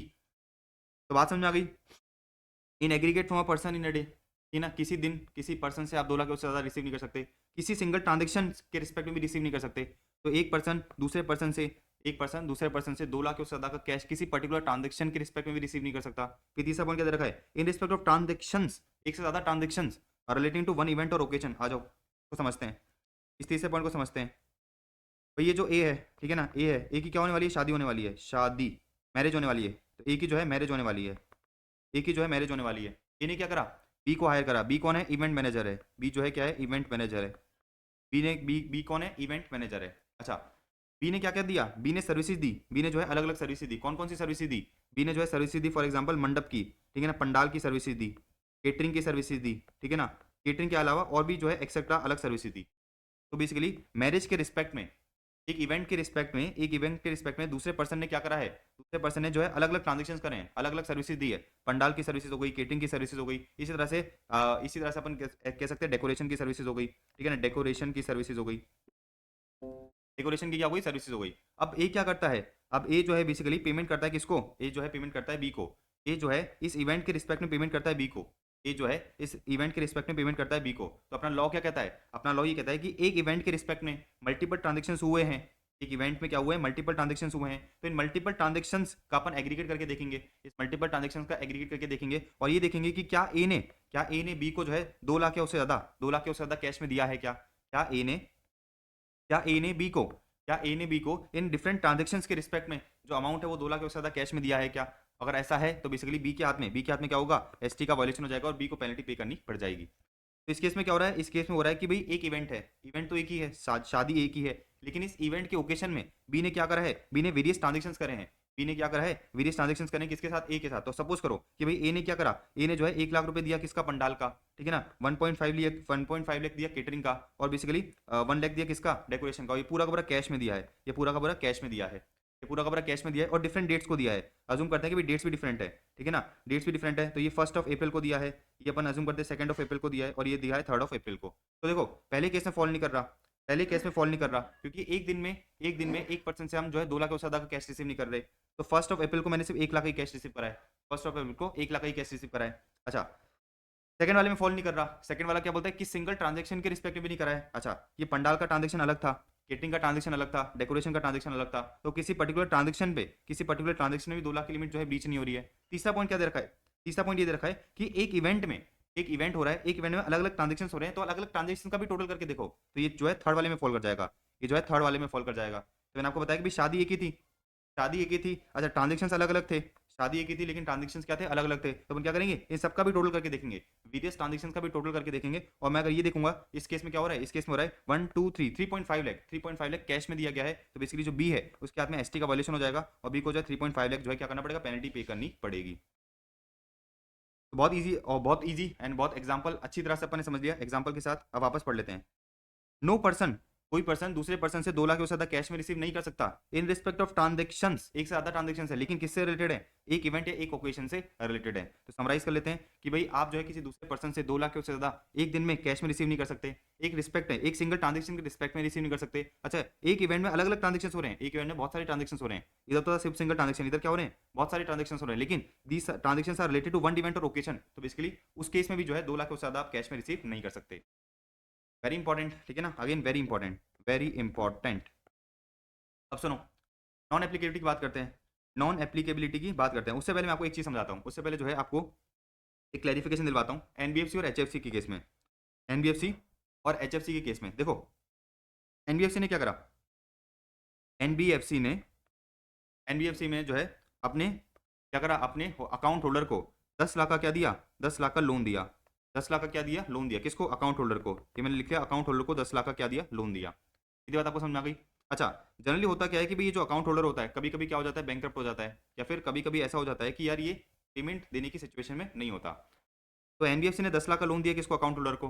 अच्छा, कभी कभी एनबीएफसी क्या करती है, अकाउंट होल्डर की सिचुएशन देख के ये कहती है कि तो एक काम कर, 1-1 लाख रुपए जो है मुझे क्या करना, 1-1 लाख रुपए जो है मुझे कैश में दे देना, कोई दिक्कत नहीं है, ठीक है ना, 1-1 लाख रुपए मुझे कैश में देना 10 ट्रांजेक्शन में। तो एनबीएफसी ने अकाउंट होल्डर को क्या कहा, एनबीएफसी ने अकाउंट होल्डर को ये कहा कि एक काम करते हैं, एक काम करना, तो जो है मुझे 1-1 लाख रुपए कैश में दे देना 10 महीने में, 1-1 लाख रुपए कैश में दे देना 10 महीने में। तो 1 लाख इंटू 10, 1 लाख इंटू 10 कितना हो जाएगा, 10 लाख हो जाएगा। एनबीएफसी को जो है पूरा का पूरा 10 लाख मिल जाएगा। अच्छा, कहाँ पे फॉल कर जाएगा मुझे बताओ, कहाँ पर फॉल कर जाएगा, ये जो है सेकंड वाले केस में फॉल कर जाएगा, इन रिस्पेक्ट ऑफ सिंगल ट्रांजेक्शन। भाई एनबीएफसी ने क्या करा था, 10 लाख का लोन दिया था, एनबीएफसी ने जो है 10 लाख का लोन दिया था, एक ट्रांजेक्शन हुआ, अकाउंट होल्डर क्या कर रहा है, 1-1 लाख का पेमेंट कर रहा है in respect of single transaction. तो बेसिकली होगा क्या, इन सबको अपन एग्रीगेट कर देंगे और एनबीएफसी के हाथ में जो है एसटी का वॉल्यूशन हो जाएगा, एनबीएफसी के हाथ में एसटी का वॉल्यूशन हो जाएगा। लेकिन सरकार ने क्लैरिफिकेशन दे दिया कि जो अपनी एनबीएफसी होती है और जो एचएफसी होती है, एनबीएफसी होती है और जो अपनी एचएफसी होती है, इनका बिजनेस ही इस तरह से चलता है, इनका बिजनेस ही इस तरह से चलता है कि भाई अगर कभी कभी अकाउंट होल्डर अगर पेमेंट करने की सिचुएशन में नहीं है तो अपन क्या करते हैं, अग्रीमेंट कर लेते हैं अकाउंट होल्डर से कि भाई ठीक है हम क्या करेंगे, तुझे कंसेशन देंगे, तू क्या कर सकता है, 1-1 लाख जो है पेमेंट कर सकता है। तो सरकार ने कहा कि जो 1-1 लाख, ये जो 1-1 लाख है ना, 1 लाख का जो पेमेंट 10 बार करा जा रहा है, इनको एग्रीगेट मत करना, इनको जो है एग्रीगेट मत करना एनबीएफसी और एचएफसी के केस में, इनको जो है एग्रीगेट मत करना एनबीएफसी और एचएफसी के केस में। बात समझ में आ गई। अब देखो पढ़ो नीचे क्या दे रखा है, in respect of receipt of NBFC, in respect of receipt by NBFC या फिर एचएफसी, ठीक है, एनबीएफसी या फिर एचएफसी ने क्या करा है, पैसा रिसीव करा है in the nature of repayment of loan, the nature of repayment of loan, receipt of one instalment, जो एक इंस्टॉलमेंट आपको मिली है, किसको, एनबीएफसी को मिली है, in respect of loan shall constitute a single transaction, उसको जो है सिंगल ट्रांजेक्शन ही माना, सबको जो है ऐड करके सिंगल ट्रांजेक्शन मत बनाना। And all the instalments paid for a loan shall not be aggregated for the purpose of determining the applicability of 269 ST। बात समझ आ गई? तो इन लोगों ने कहा कि भाई एनबीएफसी और एचएफसी के केस में आप जो है इन सबको एग्रीगेट मत करना, क्योंकि अपना जो जनरल रूल है वो ये कहता है कि भाई एक ट्रांजेक्शन हुआ, अब अकाउंट होल्डर क्या करेगा, इस ट्रांजेक्शन के रिस्पेक्ट में जितनी भी पेमेंट करी कैश में उन सबको एग्रीगेट कर देना चाहिए, उन सबको अपन क्या करेंगे, एग्रीगेट कर देंगे। लेकिन फिर सरकार ने कहा एनबीएफसी और एचएफसी के केस में आपको जो है एग्रीगेट करने की जरूरत नहीं है। लॉजिकल?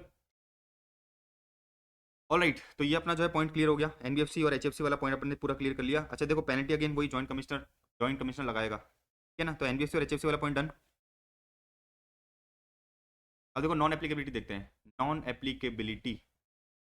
Applicability of 269 ST. हाँ जी, तो अपन देख रहे थे non applicability of 269 ST. Non applicability का मतलब है कि जो बंदा पैसा रिसीव कर रहा है उसके हाथ में एसटी नहीं लगेगा। देखो क्या दे रखा है, एनी रिसीव बाय सरकार, पैसा सरकार रिसीव कर रही है, बैंकिंग कंपनी रिसीव कर रही है, post office saving bank receive कर रहा है, फिर कोऑपरेटिव बैंक रिसीव कर रहा है, तो उस केस में एसटी नहीं लगेगा। कोई ट्रांजेक्शन अगर एसएस में कवर हो गया तो एसटी में कवर नहीं होगा। तो transactions of the nature refer to in SS, तो जो ट्रांजेक्शन एसएस में कवर हो जाता है वो एसटी में कवर नहीं होगा। अच्छा, आप क्या करते हो, बैंक से कैश विड्रॉ करते हो, आप क्या करते हो, cash withdrawal bye any person from bank, cooperative bank और पोस्ट ऑफिस सेविंग बैंक। तो अगर आप बैंक से पैसा विड्रॉ करते हो तो जो पर्सन पैसा विड्रॉ कर रहा है उसके हाथ में एसटी नहीं लगेगा। अच्छा, receipt by the ATM operator from और बिहाफ ऑफ बैंकिंग कंपनी और कोऑपरेटिव बैंक, तो सीधी सी बात है, एक बैंक है एसबीआई बैंक है, एसबीआई का एक एटीएम है, अब एटीएम में तो कैश डालना पड़ेगा ना। तो एटीएम ऑपरेटर ने क्या करा, एटीएम ऑपरेटर ने बैंक से पैसा विड्रॉ करा। क्यों विड्रॉ करा, ताकि वो जो है एटीएम में पैसा डाल सके। तो जो एटीएम ऑपरेटर बैंक से पैसा विड्रॉ कर रहा है उसके हाथ में भी एसटी नहीं लगेगा। तो क्या रखा है, receipt by the business correspondent on behalf of banking company. अच्छा okay, just give me a second.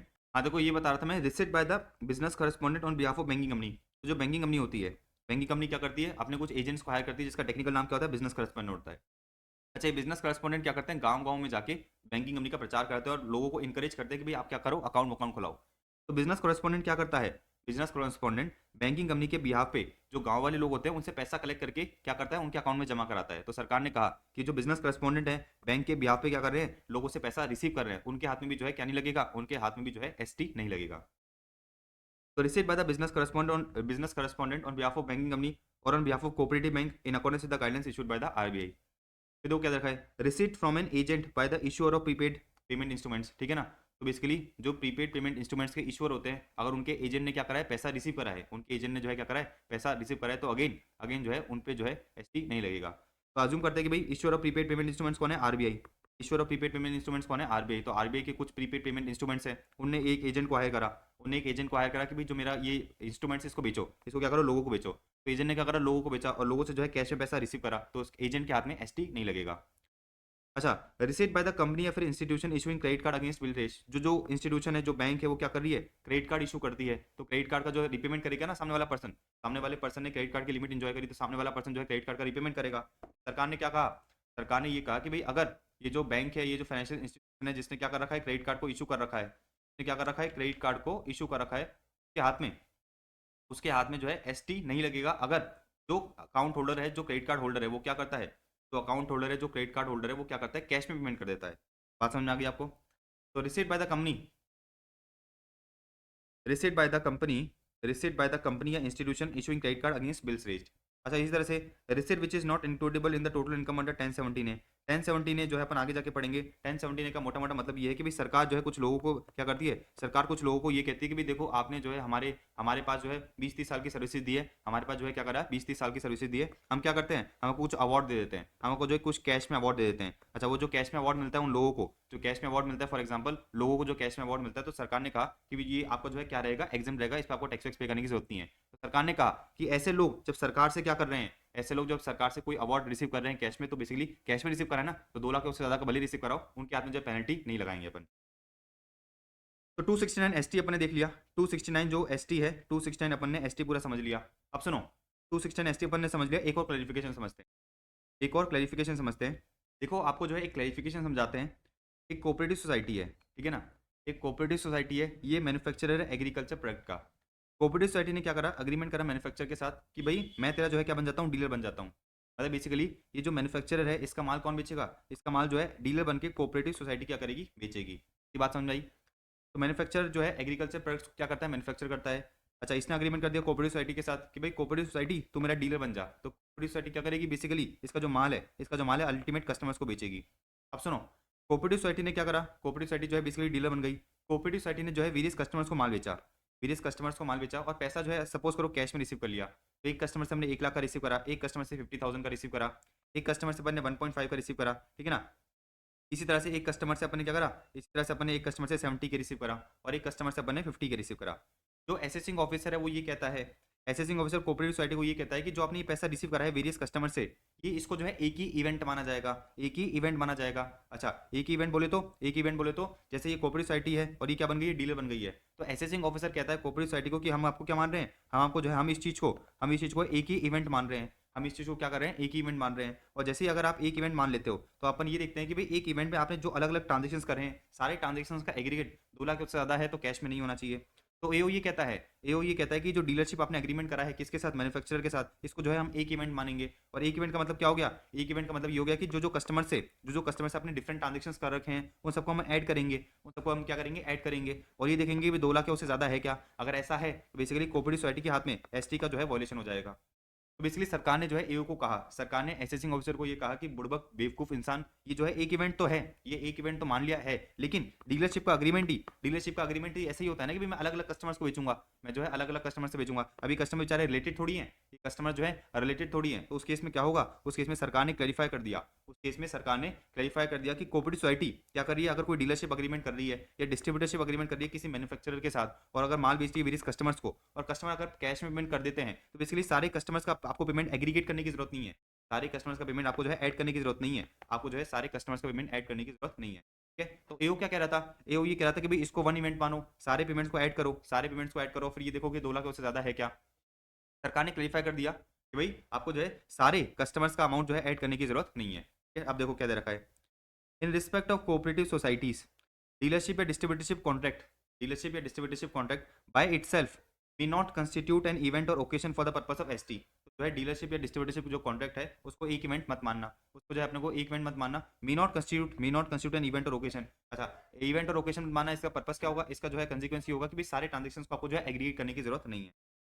Moreover, receipt related to such dealership or distributorship contract by the cooperative society on any day in a previous year which is within the prescribed limit and complies with clause A and B of the section may not be aggregated across multiple days। मोटा मोटा ये लोग कहना चाह रहे हैं कि भाई आप जो है इन सबको एग्रीगेट मत करो, मतलब इस तीसरे वाले केस में आप फॉल मत कराओ, इस कोऑपरेटिव सोसाइटी को इस तीसरे वाले केस में फॉल मत कराओ। मतलब क्या है कि आपको ऊपर वाली 2 कंडीशन तो सेटिस्फाई करनी ही पड़ेगी। 2 कंडीशन क्या है कि भाई किसी भी पर्सन से कोऑपरेटिव सोसाइटी 2 लाख से ज्यादा रिसीव नहीं कर सकती, और दूसरी कंडीशन क्या है, ये जो सिंगल ट्रांजेक्शन कर रखे हैं ना हमने कस्टमर के साथ, ये कस्टमर के साथ मैंने सिंगल ट्रांजेक्शन कर रखा है, तो इस सिंगल ट्रांजेक्शन के रिस्पेक्ट में भी जो एग्रीगेट अमाउंट है वो 2 लाख उससे ज्यादा कैश में रिसीव। तो क्रक्स से बस इतना सा है कि जो कोऑपरेटिव सोसाइटी है वो डीलर बन गई है, ये वो बोलता है कि भाई इसको जो है इवेंट मानो, सबको ऐड करो। सरकार ने क्लेरिफाई कर दिया कि भाई इसको जो है इवेंट मत मानो और ऐड मत करो, इसको जो है इवेंट मत मानो, ऐड मत करो। इसका कंसिक्वेंस क्या होगा, इसका कंसिक्वेंस ये होगा कि भाई आपको जो है इन सारे ट्रांजेक्शन को ऐड करने की जरूरत नहीं है। बट ठीक है, हमने क्या बोला, हमने ये बोला कि भाई इसको इवेंट मत मानो, मतलब तीसरी वाली कंडीशन तो आपको फुलफिल करने की जरूरत नहीं है, लेकिन फर्स्ट और सेकंड तो करोगे ही ना, फर्स्ट क्या बोलती है, कोऑपरेटिव सोसाइटी किसी एक पर्सन से पूरे दिन में 2 लाख से ज्यादा कैश में रिसीव नहीं कर सकती। और दूसरा कंडीशन क्या बोलता है कि भाई कोऑपरेटिव सोसाइटी ने कस्टमर को सेल करा है, कस्टमर ने अगर को सेल करा है, किसने, कोऑपरेटिव सोसाइटी ने अगर कस्टमर को सेल करा है, तो कस्टमर वो सेल के रिस्पेक्ट में जो भी पेमेंट करेगा इंस्टॉलमेंट में करे, एक साथ करे, उन सबको एग्रीगेट करके देखना, और वो 2 लाख से ज्यादा कैश में नहीं होना चाहिए।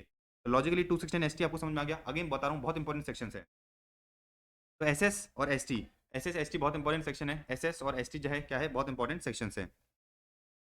अच्छा आप सुनो, लास्ट सेक्शन करने जा रहे हैं अपन इस चैप्टर का अपन जो है लास्ट सेक्शन करने जा रहे हैं, अपना जो है पूरा चैप्टर ही खत्म हो जाता है। तो अपने देख लिया एसएस, फिर अपन ने देखा एसटी, और अपन देखने जा रहे हैं टी, सिर्फ और टी। देखो 269 टी मुझे क्या बताता है कि भाई अगर आप एक बैंक हो, अगर आप एक कोऑपरेटिव बैंक हो, ठीक है ना, अगर आप एक बैंक हो या फिर अगर आप एक कोऑपरेटिव बैंक हो या फिर आप कोई भी पर्सन हो, अगर आपने किसी से लोन ले रखा है, डिपॉजिट ले रखा है या फिर स्पेसिफाइड एडवांस ले रखा है, तो अगर जो लोन है, जो डिपॉजिट है और जो स्पेसिफाइड एडवांस है वो अलॉन्ग विद इंटरेस्ट पेबल 20 साल या उससे ज़्यादा का है, तो आप जो है एक भी रुपया कैश में रिपेमेंट नहीं कर सकते। समझना, आपको समझाते हैं। एक बैंक है, ठीक है ना, एक बैंक है, राइट। इस बैंक के अंदर क्या है, इस बैंक के अंदर एक अकाउंट एक पर्सन ने क्या कर रखा है, डिपॉजिट करा रखा है, ठीक है ना। तो इस बैंक के अंदर किसी पर्सन ने 19 साल का क्या करा था, डिपॉजिट कराया था, 19 साल का डिपॉजिट कराया था। बैंक ने क्या करा, 2,000 रुपये इसमें इंटरेस्ट क्रेडिट कर रही है। मतलब बैंक को जो है कस्टमर को पे कितना करना है, बैंक को जो है कस्टमर को पे करना है 21,000। टोटल कितने देखो, 19,000 प्लस 2,000 कितना हो गया, 21,000 हो गया। तो अपना 269 मुझे ये बताता है कि भाई अगर आप एक बैंक हो, अगर आप एक बैंक हो और सामने वाले ने आपको कोई डिपॉजिट दे रखा है, आप सामने वाले ने आपको कोई डिपॉजिट दे रखा है, अच्छा वो डिपॉजिट अलॉन्ग विद इंटरेस्ट जो पेबल अमाउंट है वो अगर 20 साल या उससे ज़्यादा का है, 20 साल या उससे ज़्यादा का है, तो आप कैश में इस डिपॉजिट को रिपेमेंट नहीं कर सकते, मतलब आप एक भी रुपया कैश में रिपेमेंट नहीं कर सकते। तो cash repayment of even 1 rupees not allowed, cash repayment of even 1 rupees not allowed. देखो पढ़ो क्या दे रखा है, no branch of banking company, no branch of banking company, cooperative bank, cooperative society or a firm या any other person shall repay any loan deposit shall repay any loan deposit or repay any specified advance received by it in cash if amount of such loan deposit or specified advance together with interest if any payable is 20,000 or more। तो अगर आप एक bank हो और अगर आप एक bank हो तो आप जो है डिपॉजिट को रिपेमेंट नहीं कर सकते अगर डिपॉजिट का amount along with interest payable 20 साल उससे ज्यादा का है। तो अगर जो पेबल अमाउंट है, आपको क्या इंपॉर्टेंट वर्ड ध्यान रखना है, पेबल। तो जो आपका पेबल अमाउंट है, जो आपका डिपॉजिट का पेबल अमाउंट है अलॉन्ग विद इंटरेस्ट चेक करना है आपको। Along with interest payable amount क्या है, पेबल अमाउंट 20 साल उससे ज्यादा का है, तो आप एक भी रुपया कैश में रिपेमेंट नहीं कर सकते। मैंने आपको एग्जांपल बताया ना, वापस एग्जांपल समझना। एक बंदे ने जो है बैंक के साथ 19 साल का डिपॉजिट करा रखा है, बैंक ने 2000 का इंटरेस्ट क्रेडिट करा, बैंक ने जो है उसमें 2000 का इंटरेस्ट क्या करा, क्रेडिट करा। बैंक को जो है टोटल कितना पे करना है, बैंक को जो है अकाउंट होल्डर को 21,000 रुपए पे करने हैं। तो बैंक क्या चेक करेगी, बैंक ये चेक करेगी कि डिपॉजिट का amount along with interest payable अगर 20 साल उससे ज्यादा का है तो आप कैश में पेमेंट नहीं कर सकते। आप क्या करना है, आपको जो है बैंक को जो है 21,000 रुपए देना है, किसको, ए को देने हैं। तो इस 21,000 रुपए में से एक भी रुपया जो है बैंक कैश में रिपेमेंट नहीं कर सकती। Very important point. अब सुनो सेकंड पॉइंट समझना।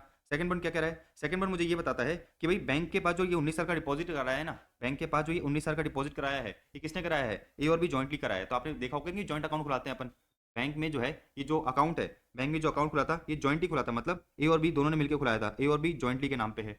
अच्छा इस अकाउंट पे जो है 2000 का इंटरेस्ट क्रेडिट हुआ, तो टोटल पेबल आपका आ गया 21,000। तो देखो बैंक ये कहती है, अपना लॉ ये कहता है कि भाई अगर अगर जो पेबल अमाउंट है वो जॉइंटली मिला के भी, ए और बी का जॉइंटली मिला के भी 20 साल उससे ज्यादा का है, तो भी जो बैंक है ए और बी को एक भी रुपया कैश में रिपेमेंट नहीं कर सकती। समझ गए। तो अगर बैंक का जो पेबल अमाउंट है, बैंक का जो पेबल अमाउंट है वो ए और बी को जॉइंटली पे करना है, मतलब अकाउंट में जो पेबल अमाउंट है वो जॉइंटली पे करना है, किसको, ए और बी को पे करना है, क्योंकि ये जो अकाउंट है ये कौन ओन करता है, ए और बी जॉइंटली होल्ड करते हैं। सरकार ने कहा कि जो 20 साल या उससे ज्यादा का अमाउंट है अगर जॉइंटली पेबल है किसी पर्सन को, तो भी जो है बैंक एक भी रुपया कैश में रिपेमेंट नहीं कर सकती अगर अमाउंट जो है 20 साल या उससे ज्यादा का है। अब पढ़ो, aggregate amount of such loan या deposit held by such person with the branch of the banking company or cooperative bank or cooperative society or firm or any other person either in his own name या तो खुद के name पे या jointly with any other person on the date of such repayment together with interest payable 20 साल या उससे ज़्यादा का है, तो आप जो है कैश में रिपेमेंट नहीं कर सकते। तो पहले मैंने आपको बताया कि भाई जो आपका लोन अमाउंट है, जो आपका लोन अमाउंट है, डिपॉजिट का अमाउंट है, फिर स्पेसिफाइड एडवांस है, वो अगर 20 साल या उससे ज़्यादा का है अलॉन्ग विद इंटरेस्ट पेबल, तो आप एक भी रुपया कैश में रिपेमेंट नहीं कर सकते। दूसरा पॉइंट ये कह रहा है कि भाई आपके खुद के नाम पे हो या फिर जॉइंटली किसी के साथ हो, आपके खुद के नाम पे हो या फिर जॉइंटली किसी के साथ हो, अलॉन्ग विद इंटरेस्ट पेबल 20 साल उससे ज्यादा का है तो एक भी रुपया कैश में रिपेमेंट नहीं कर सकते। तीसरा मुझे क्या बता रहा है, देखो तीसरा पॉइंट मुझे ये बता रहा है कि भाई अगर आपने क्या कर रखा है, करंट ईयर में कोई स्पेसिफाइड एडवांस ले रखा था, अपन ने स्पेसिफाइड सम की बात करी थी एसएस में, तो मैंने आपको बताया था कि भाई स्पेसिफाइड सम का मतलब क्या होता है कि कोई आईपी इमूवेबल प्रॉपर्टी अगर आप बेच रहे हो, अच्छा उसको बेचने पे अगर आपको कोई एडवांस मिल रहा है या फिर कोई भी अदरवाइज मनी मिल रही है, तो उसको अपन क्या मानेंगे, स्पेसिफाइड सम मानेंगे अंडर एसएस। लेकिन टी के अंदर 269 टी के अंदर सिर्फ और सिर्फ किसकी बात कर रहा है, स्पेसिफाइड एडवांस की बात कर रहा है। तो अगर आईपी को बेचने पे आपको कोई स्पेसिफाइड एडवांस मिला था, किसी भी रीजन की वजह से अगर आपको क्या करना पड़ रहा है, इस एडवांस को रिपेमेंट करना पड़ रहा है, इस एडवांस को वापस देना पड़ रहा है, तो अपन को ये चेक करना पड़ेगा कि जो आपका एडवांस है अलॉन्ग विद इंटरेस्ट अगर पेबल 20 साल या उससे ज़्यादा का है, तो आप एक भी रुपया कैश में पे नहीं कर सकते। तो aggregate amount of specified advances receive by such person either खुद के नेम पे या फिर jointly with any other person on the date of such repayment अगर इंटरेस्ट के साथ 20 साल या उससे ज़्यादा का है, तो आप जो है एक भी रुपया कैश में रिपेमेंट नहीं कर सकते। ठीक है। तो फॉर एग्जाम्पल अगर मैंने जो है अगर था 1 लाख का एडवांस लेता सामने वाले पर्सन से, उस 1 लाख में जो है मुझे क्या करना है, 1000 का इंटरेस्ट पे करना है, तो रिपेमेंट के टाइम मुझे टोटल पेबल कितना अमाउंट आ रहा है, मेरा टोटल पेमेंट अमाउंट आ रहा है 1 लाख प्लस 1000, तो कितना हो गया 1,01,000। 20 साल या उससे ज़्यादा का है पेबल, देखो मैं एक भी रुपया जो है कैश में नहीं कर सकता रीपे। अच्छा jointly with any other name, jointly with any other person समझते हैं, आ जाओ jointly with any other person का एग्जांपल समझते हैं। देखो एक ये जो घर है, ये घर है, इसको जो है ए और बी, सॉरी ए और मिसेज ए, नॉट बी, ए और मिसेज ए क्या करते हैं, जॉइंटली ओन करते हैं, ए और मिसेज ए जॉइंटली ओन करते हैं। इन लोगों ने जो है ये घर बेचने का सोचा, किसको, बी को, ये लोग घर बेच रहे हैं बी को, बी ने क्या करा, बी ने जो है एडवांस दिया, बी ने जो है 15,000 एडवांस दिया, ए को 15,000 एडवांस दिया, मिसेज ए को 15,000 दोनों को एडवांस दिया, कैश में दिया। तो क्या देखा है, मिस्टर ए और मिसेज ए ने जो है एडवांस रिसीव करा है 15,000 ईच इन कैश। अच्छा मुझे एक चीज़ बताओ, ए और मिसेज ए ने 15,000 का एडवांस रिसीव करा है, ए और मिसेज ए ने क्या करा है, 15,000 का एडवांस रिसीव करा है। क्या ए और मिसेज ए के हाथ में, क्या ए और मिसेज ए के हाथ में अपन जो है एसएस लगा दें, क्या क्या ए और मिसेज ए के हाथ में अपन 269 एसएस लगा दें? नहीं लगाएंगे। क्यों नहीं लगाएंगे? क्योंकि एसएस बोलता है कि भाई अगर आप स्पेसिफाइड सम रिसीव कर रहे हो किसी दूसरे पर्सन से तो 20,000 या उससे ज़्यादा का, 20,000 या उससे ज़्यादा का है तो आप कैश में रिसीव नहीं कर सकते। यहाँ पर तो अमाउंट 15,000 है ना, तो अगर ए बी से क्या कर रहा है, 15,000 का एडवांस रिसीव कर रहा है with respect to the transfer of immovable property, तो क्या ये स्पेसिफाइड सम हुआ? 269 एसएस में स्पेसिफाइड सम तो हुआ, लेकिन जो लिमिट है, लिमिट कितनी है? 20,000 या उससे ज़्यादा की है। यहाँ पर सिर्फ 15,000 रिसीव कर रहा है कौन? ए। देयरफॉर ए के हाथ में ये जो पैसा रिसीव कर रहा है, ए के हाथ में जो है वॉल्यूशन नहीं होगा। इसी तरह से मिसेज ए के हाथ में वॉल्यूशन नहीं होगा। लेकिन रीपेमेंट के टाइम समझना, दोनों ने जो है 15,000 का क्या करा, एडवांस रिसीव करा किससे? बी से। अच्छा, अग्रीमेंट क्या हो जाता है? कैंसिल हो जाता है। अग्रीमेंट कैंसिल हो जाता है तो इसका मतलब क्या है कि जो ए और मिसेज ए ने एडवांस रिसीव करा है वो क्या करना पड़ेगा? बी को रिपेमेंट करना पड़ेगा। अच्छा, तो अपन क्या चेक करेंगे? अपन ये चेक करेंगे कि भाई रीपेमेंट के टाइम पे अगर मैंने जो एडवांस रिसीव करा था खुद से, खुद के नाम पे और jointly with any other person, वो 20,000 या उससे ज्यादा का है, 20,000 या उससे ज्यादा का है, तो मैं जो है एक भी रुपया कैश पे भी नहीं कर सकता। इस केस में क्या हो रहा है? 15,000 और 15,000 दोनों ने क्या करा था? एडवांस रिसीव करा था। अच्छा, जब इन लोगों को एडवांस रीपे करना है, जब इन लोगों को क्या करना है? एडवांस रीपे करना है, तो मैंने आपको क्या बताया? मैंने आपको ये बताया कि भाई आपको ये चेक करना पड़ेगा कि जो आपका एडवांस पेबल है, जो आपका एडवांस पेबल है along with any other person, जो जो जॉइंटली घर को ओन करता है, वो अगर 20,000 उससे ज़्यादा का है, वो अगर 20,000 उससे ज़्यादा का है तो आप एक भी रुपया कैश में रीपे नहीं कर सकते। तो अपने केस में मिस्टर ए को जो है एडवांस देना है कितना? 15,000। मिसेस बी को जो है, सॉरी मिस्टर ए को एंड मिसेज ए को, दोनों को दो है 15,000 किसको देने हैं? बी को देने हैं। तो मिस्टर ए और मिसेज ए दोनों को 15,000 किसको देने हैं? बी को देने हैं। अपन जॉइंटली, ये घर जो जॉइंटली ओन करते हैं कौन? ए और मिसेज ए। तो अपन देखेंगे कि भाई जॉइंटली एडवांस पेबल कितना है? जॉइंटली एडवांस पेबल कितना है? 30,000 है, और 20,000 या उससे ज़्यादा है, देयरफॉर आप जो है कैश में एक भी रुपया रिपे नहीं कर सकते। तो दोनों ने क्या करा? एडवांस को रिपे करा।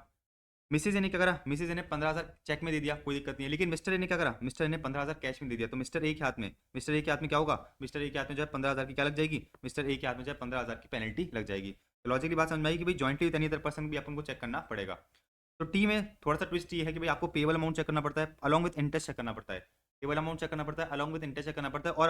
और अगर जॉइंटली आपने अकाउंट खुला रखा है, या फिर जॉइंटली आपने एडवांस लिया था, जॉइंटली अकाउंट खुला रखा है आपने, या फिर जॉइंटली आपने एडवांस लिया था, तो फिर जॉइंटली मतलब बेसिकली वो जो को ओनर है, को ओनर की भी लिमिट को भी अपन को क्या करना पड़ेगा? चेक करना पड़ेगा। उसका भी जो अमाउंट है ऐड करके अपन को लिमिट चेक करनी पड़ेगी। तो अगेन वेरी इंपॉर्टेंट सेक्शन, ठीक है? कंफ्यूज मत हो जाना, रट के मत जाना, रट के जाओगे तो फंस जाओगे। चीज़ों को समझना कि भाई एक एक चीज़, एक एक लाइन क्या बोल रही है इसकी। अच्छा, सेम चीज़ देखो, ये जो 20,000 की लिमिट है, ये जो 20,000 की लिमिट है कितनी हो जाएगी? 20,000 की लिमिट 2 लाख हो जाएगी। 20,000 की लिमिट कितनी हो जाएगी? 2 लाख हो जाएगी। In case of any deposit और loan where the deposit is paid by PACS और PACRD टू इट्स मेंबर, या फिर loan is repaid to cooperative society by its member. तो अगर मेंबर ने क्या करा है? लोन रिपे करा है कोऑपरेटिव सोसाइटी को, या फिर डिपॉजिट कोऑपरेटिव सोसाइटी ने अपने मेंबर को क्या करा है? डिपॉजिट कोऑपरेटिव सोसाइटी ने अपने मेंबर को रिपे करा है, तो उस केस में जो है लिमिट कितनी हो जाएगी? 2 लाख हो जाएगी। PACS क्या होता है? PCARD क्या होता है? ये अपन ने SS में देख लिया था, देखो ये रहा PACS एंड PCARD।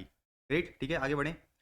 अच्छा, एक और चीज़ समझना, स्पेसिफाइड एडवांस मैंने आपको बता दी ना। स्पेसिफाइड एडवांस का मतलब क्या होता है? स्पेसिफाइड एडवांस का मतलब वो ये होता है, any sum in the nature of advance by whatever name called received in relation to the transfer of immovable property whether और not the transfer takes place. तो स्पेसिफाइड एडवांस मैंने आपको बता दिया कि भाई स्पेसिफाइड एडवांस क्या होता है कि भाई आईपी को ट्रांसफर करते समय जो भी आपको एडवांस मिला था उसका रिपेमेंट अगर आप करना चाहते हो, 20,000 या उससे ज़्यादा का है अलॉन्ग विद इंटरेस्ट, तो आप एक भी रुपया कैश में रिपे नहीं कर सकते।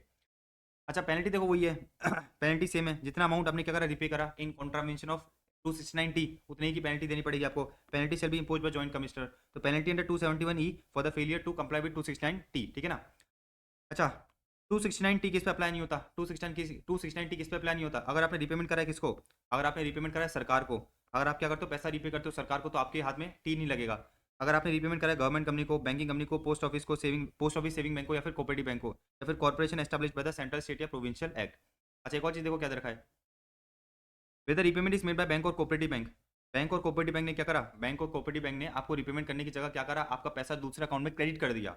तो whether repayment is made by bank और cooperative bank, such repayment could be made by crediting the amount of such loan और deposit to the saving account, the saving bank account और current account if any with such branch of the person to which such loan और deposit has to be repaid. Basically bank ने क्या करा? Bank ने जो है आपको deposit repay करने की जगह, उस डिपॉजिट को जो है क्या करा? आपके करंट अकाउंट में ट्रांसफर कर दिया, या फिर आपके सेविंग अकाउंट में ट्रांसफर कर दिया। तो बेसिकली बैंक के हाथ में टी मत लगा देना, बैंक के हाथ में टी मत लगा देना। अपने क्या बोला? अपन ये बोला कि भाई अगर बैंक को कुछ पैसा रिपे करना है तो 20,000 या उससे ज़्यादा कैश में नहीं कर सकती, 20,000 या उससे ज़्यादा जो है कैश में नहीं कर सकती, इलेक्ट्रॉनिक मोड से ही करना पड़ेगा। तो कैश में नहीं कर सकती, इलेक्ट्रॉनिक मोड से ही करना पड़ेगा। यहाँ पर क्या हुआ? यहाँ पर बैंक ने जो है पैसा, इलेक्ट्रॉनिकली रिपे नहीं करा, लेकिन दूसरे अकाउंट में क्रेडिट कर दिया। दूसरे अकाउंट में क्या करा? अकाउंट होल्डर के क्रेडिट में कर दिया। तो दूसरे अकाउंट में जो है क्रेडिट कर दिया, इसका मतलब क्या है कि भाई अकाउंट होल्डर का जो अमाउंट है वो क्या होगा? जो भी उसका सेविंग अकाउंट है, जो भी करंट अकाउंट है, वो बढ़ गया। सरकार ने कहा बैंक के हाथ में भी टी मत लगा देना, बैंक के हाथ में भी 2T मत लगा देना। अब सुनो, ये वाला केस समझते हैं, ये वाला केस समझते हैं। एक पर्सन था रोहन, ठीक है ना, एक पर्सन था रोहन और एक पर्सन था राहुल, ठीक है ना। रोहन ने क्या करा है, रोहन ने जो है बेसिकली, रोहन ने जो है राहुल को सेल करी थी, रोहन ने जो है राहुल को कितनी करी थी, 1 लाख रुपए की सेल करी थी। रोहन ने राहुल को 1 लाख रुपए की सेल करी थी और राहुल ने रोहन को जो है 1 लाख रुपए का लोन दिया था, लोन दिया था 1 लाख रुपए का, ठीक है। अब मुझे बताओ कि रोहन ने अपनी बुक्स में एंट्री क्या पास करी होगी, रोहन ने अपनी बुक्स में एंट्री पास करी होगी Rahul to sale, Rahul to sale 1 lakh रुपए, राहुल टू सेल कितना 1 लाख रुपए। तो राहुल से 1 लाख रुपए देने हैं, राहुल से 1 लाख रुपए लेने हैं, ठीक है ना। राहुल मेरा क्या हो गया, डेटर हो गया, ये तो एक एंट्री पास हुई। अच्छा रोहन ने क्या करा, रोहन ने 1 लाख का लोन लिया था, एंट्री क्या पास करेगा रोहन, रोहन एंट्री पास करेगा bank account debit, bank account debit to Rahul, bank account debit to Rahul, ठीक है ना। तो राहुल को जो है क्या करना है, 1 लाख रुपए देने के हैं मुझे, तो 1 लाख रुपए राहुल से लेने हैं, 1 लाख रुपए राहुल को देने हैं। तो रोहन ने क्या बोला, रोहन ने बोला यार एक काम करते हैं, फिट्टूस कर लेते हैं। फिट्टूस बोले तो, फिट्टूस बोले तो मैं करूंगा क्या, सीधी सी बात है, राहुल से 1 लाख रुपए दूंगा और राहुल को 1 लाख रुपए रिपे करूंगा। तो हमने कहा कि भाई फिट्टूस कर लेते हैं, ठीक है ना, इस एंट्री को अपन क्या कर लेते हैं, एडजस्ट कर लेते हैं। तो मैंने राहुल को बोला कि ना ना तुझे मुझे 1 लाख रुपए देने हैं, ना मुझे तुझे 1 लाख रुपए वापस रिपे करने हैं, ठीक है ना। तो हमने क्या करा, फिट्टूस कर लिया। भाई होता क्या कि भाई रोहन क्या करता, राहुल से जो है सील का 1 लाख रुपए कलेक्ट करता, वापस रिपे करता, वापस रिपे करता राहुल को। तो इन लोगों ने कहा फिट्टूस कर लेते हैं।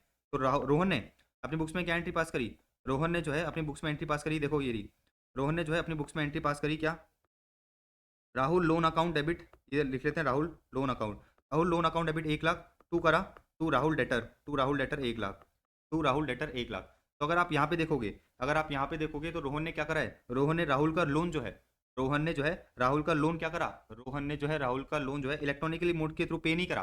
भाई मैंने आपको क्या बताया था, मैंने आपको ये बताया था कि 20 साल या उससे ज़्यादा का आपको जो है रिपेमेंट करना है तो आप कैश में नहीं कर सकते। इसका मतलब क्या है, इलेक्ट्रॉनिक मोड्स के थ्रू ही करना पड़ेगा। क्या करना पड़ेगा आपको, इलेक्ट्रॉनिक मोड्स के थ्रू ही करना पड़ेगा। लेकिन यहाँ पर अपन ने इलेक्ट्रॉनिक मोड के थ्रू नहीं करा, अपन ने क्या करा, एडजस्टमेंट एंट्री पास कर दी, अपन ने जो है एडजस्टमेंट एंट्री पास कर दी। तो रोहन ने क्या करा है, रोहन ने बेसिकली 269T का वॉल्यूशन करा है। 269T मुझे क्या बताता है कि भाई आपको इलेक्ट्रॉनिक मोड से पेमेंट करना है, कैश में नहीं करना है। यहाँ पर मैंने जो है एडजस्टमेंट एंट्री पास करके पेमेंट कर दिया। तो देखो पेनल्टी लगेगी क्या, बिल्कुल लगेगी, पेनल्टी लगेगी क्या, रोहन के हाथ में बिल्कुल लगेगी। लेकिन अगर रोहन प्रूव कर देता है, रोहन क्या कर देता है, प्रूव कर देता है कि भाई रीजनेबल कॉस्ट था, भाई मैंने जो है लोन रिपे इसलिए करा है, मैंने लोन रिपे जो है इसलिए करा है क्योंकि मुझे पता है कि मैं 1 लाख उससे लूंगा, फिर वापस 1 लाख दूंगा। तो हमने क्या करा, एडजस्टमेंट एंट्री पास करके इसको एडजस्ट कर दिया। तो सरकार ने कहा कि देखो पेनल्टी तो आपको देनी पड़ेगी, लेकिन क्या दे रखा है, no penalty where reasonable cost of failure for such, where reasonable cost for failure is prove. तो अगर आप सरकार को प्रूव कर देते हो कि रीजनेबल कॉस्ट था फेलियर का, तो इसलिए सरकार आपसे पेनल्टी नहीं लेगी। आप पढ़ो, अगर एसएससी रीपे कर देता है loan merely by passing adjustment entry in the books of account, can such repayment of loan by the SSC be taken as contravention of the provisions to attract the penalty under 271E? मैंने आपको example से बता दिया, तो हम कहेंगे बिल्कुल आपको पेनल्टी तो देनी ही पड़ेगी, लेकिन अगर रीजनेबल कॉस्ट फॉर फेलियर है, अगर रीजनेबल कॉस्ट फॉर फेलियर है तो आपकी पेनल्टी नहीं लगेगी। वेरी इजी, समझ में आ गई कहानी। तो सबसे इंपॉर्टेंट सेक्शन है, सबसे इंपॉर्टेंट सेक्शन है कौन कौन से, एस हो गया, एस हो गया, एस हो गया और टी हो गया, ठीक है ना, एस टी और टी। तो एस फिर एस टी और टी। अच्छा पेनल्टी के सेक्शंस भी आपको ध्यान रखने हैं। एस की पेनल्टी लगती है कहाँ पर, 271D में, फिर डी के बाद क्या आ जाएगा, डी के बाद आ जाएगा ए, 271D है, फिर आ जाएगा ई, क्या हो गया 269D की पेनल्टी लगेगी ई में, ठीक है। तो 3 सेक्शन है, 3 सेक्शन बहुत इंपॉर्टेंट है, 269 एस टी और टी, एस टी और टी। अच्छा इधर पेनल्टी कहाँ पर लग रही है, 271D, डी ए और ई, ठीक है ना। ये सेक्शंस आपको ध्यान रखने के हैं, ये इंपॉर्टेंट सेक्शंस हैं। इस बार मैं बता रहा हूँ, इस बार जो है कम से कम 3-4 नंबर के एमसीक्यूज इन लोगों ने डायरेक्टली पूछ लिए थे आपके नवंबर 24 के पेपर में। तो अपना फाइनली जो है मिसलेनियस प्रोविजन वाला पूरा चैप्टर खत्म हो गया। फाइनली जो है मिसलेनियस प्रोविजन वाला अपन ने पूरा चैप्टर खत्म कर लिया। अब अपन आगे बढ़ेंगे, अब जो है अपन नेक्स्ट चैप्टर चालू करेंगे।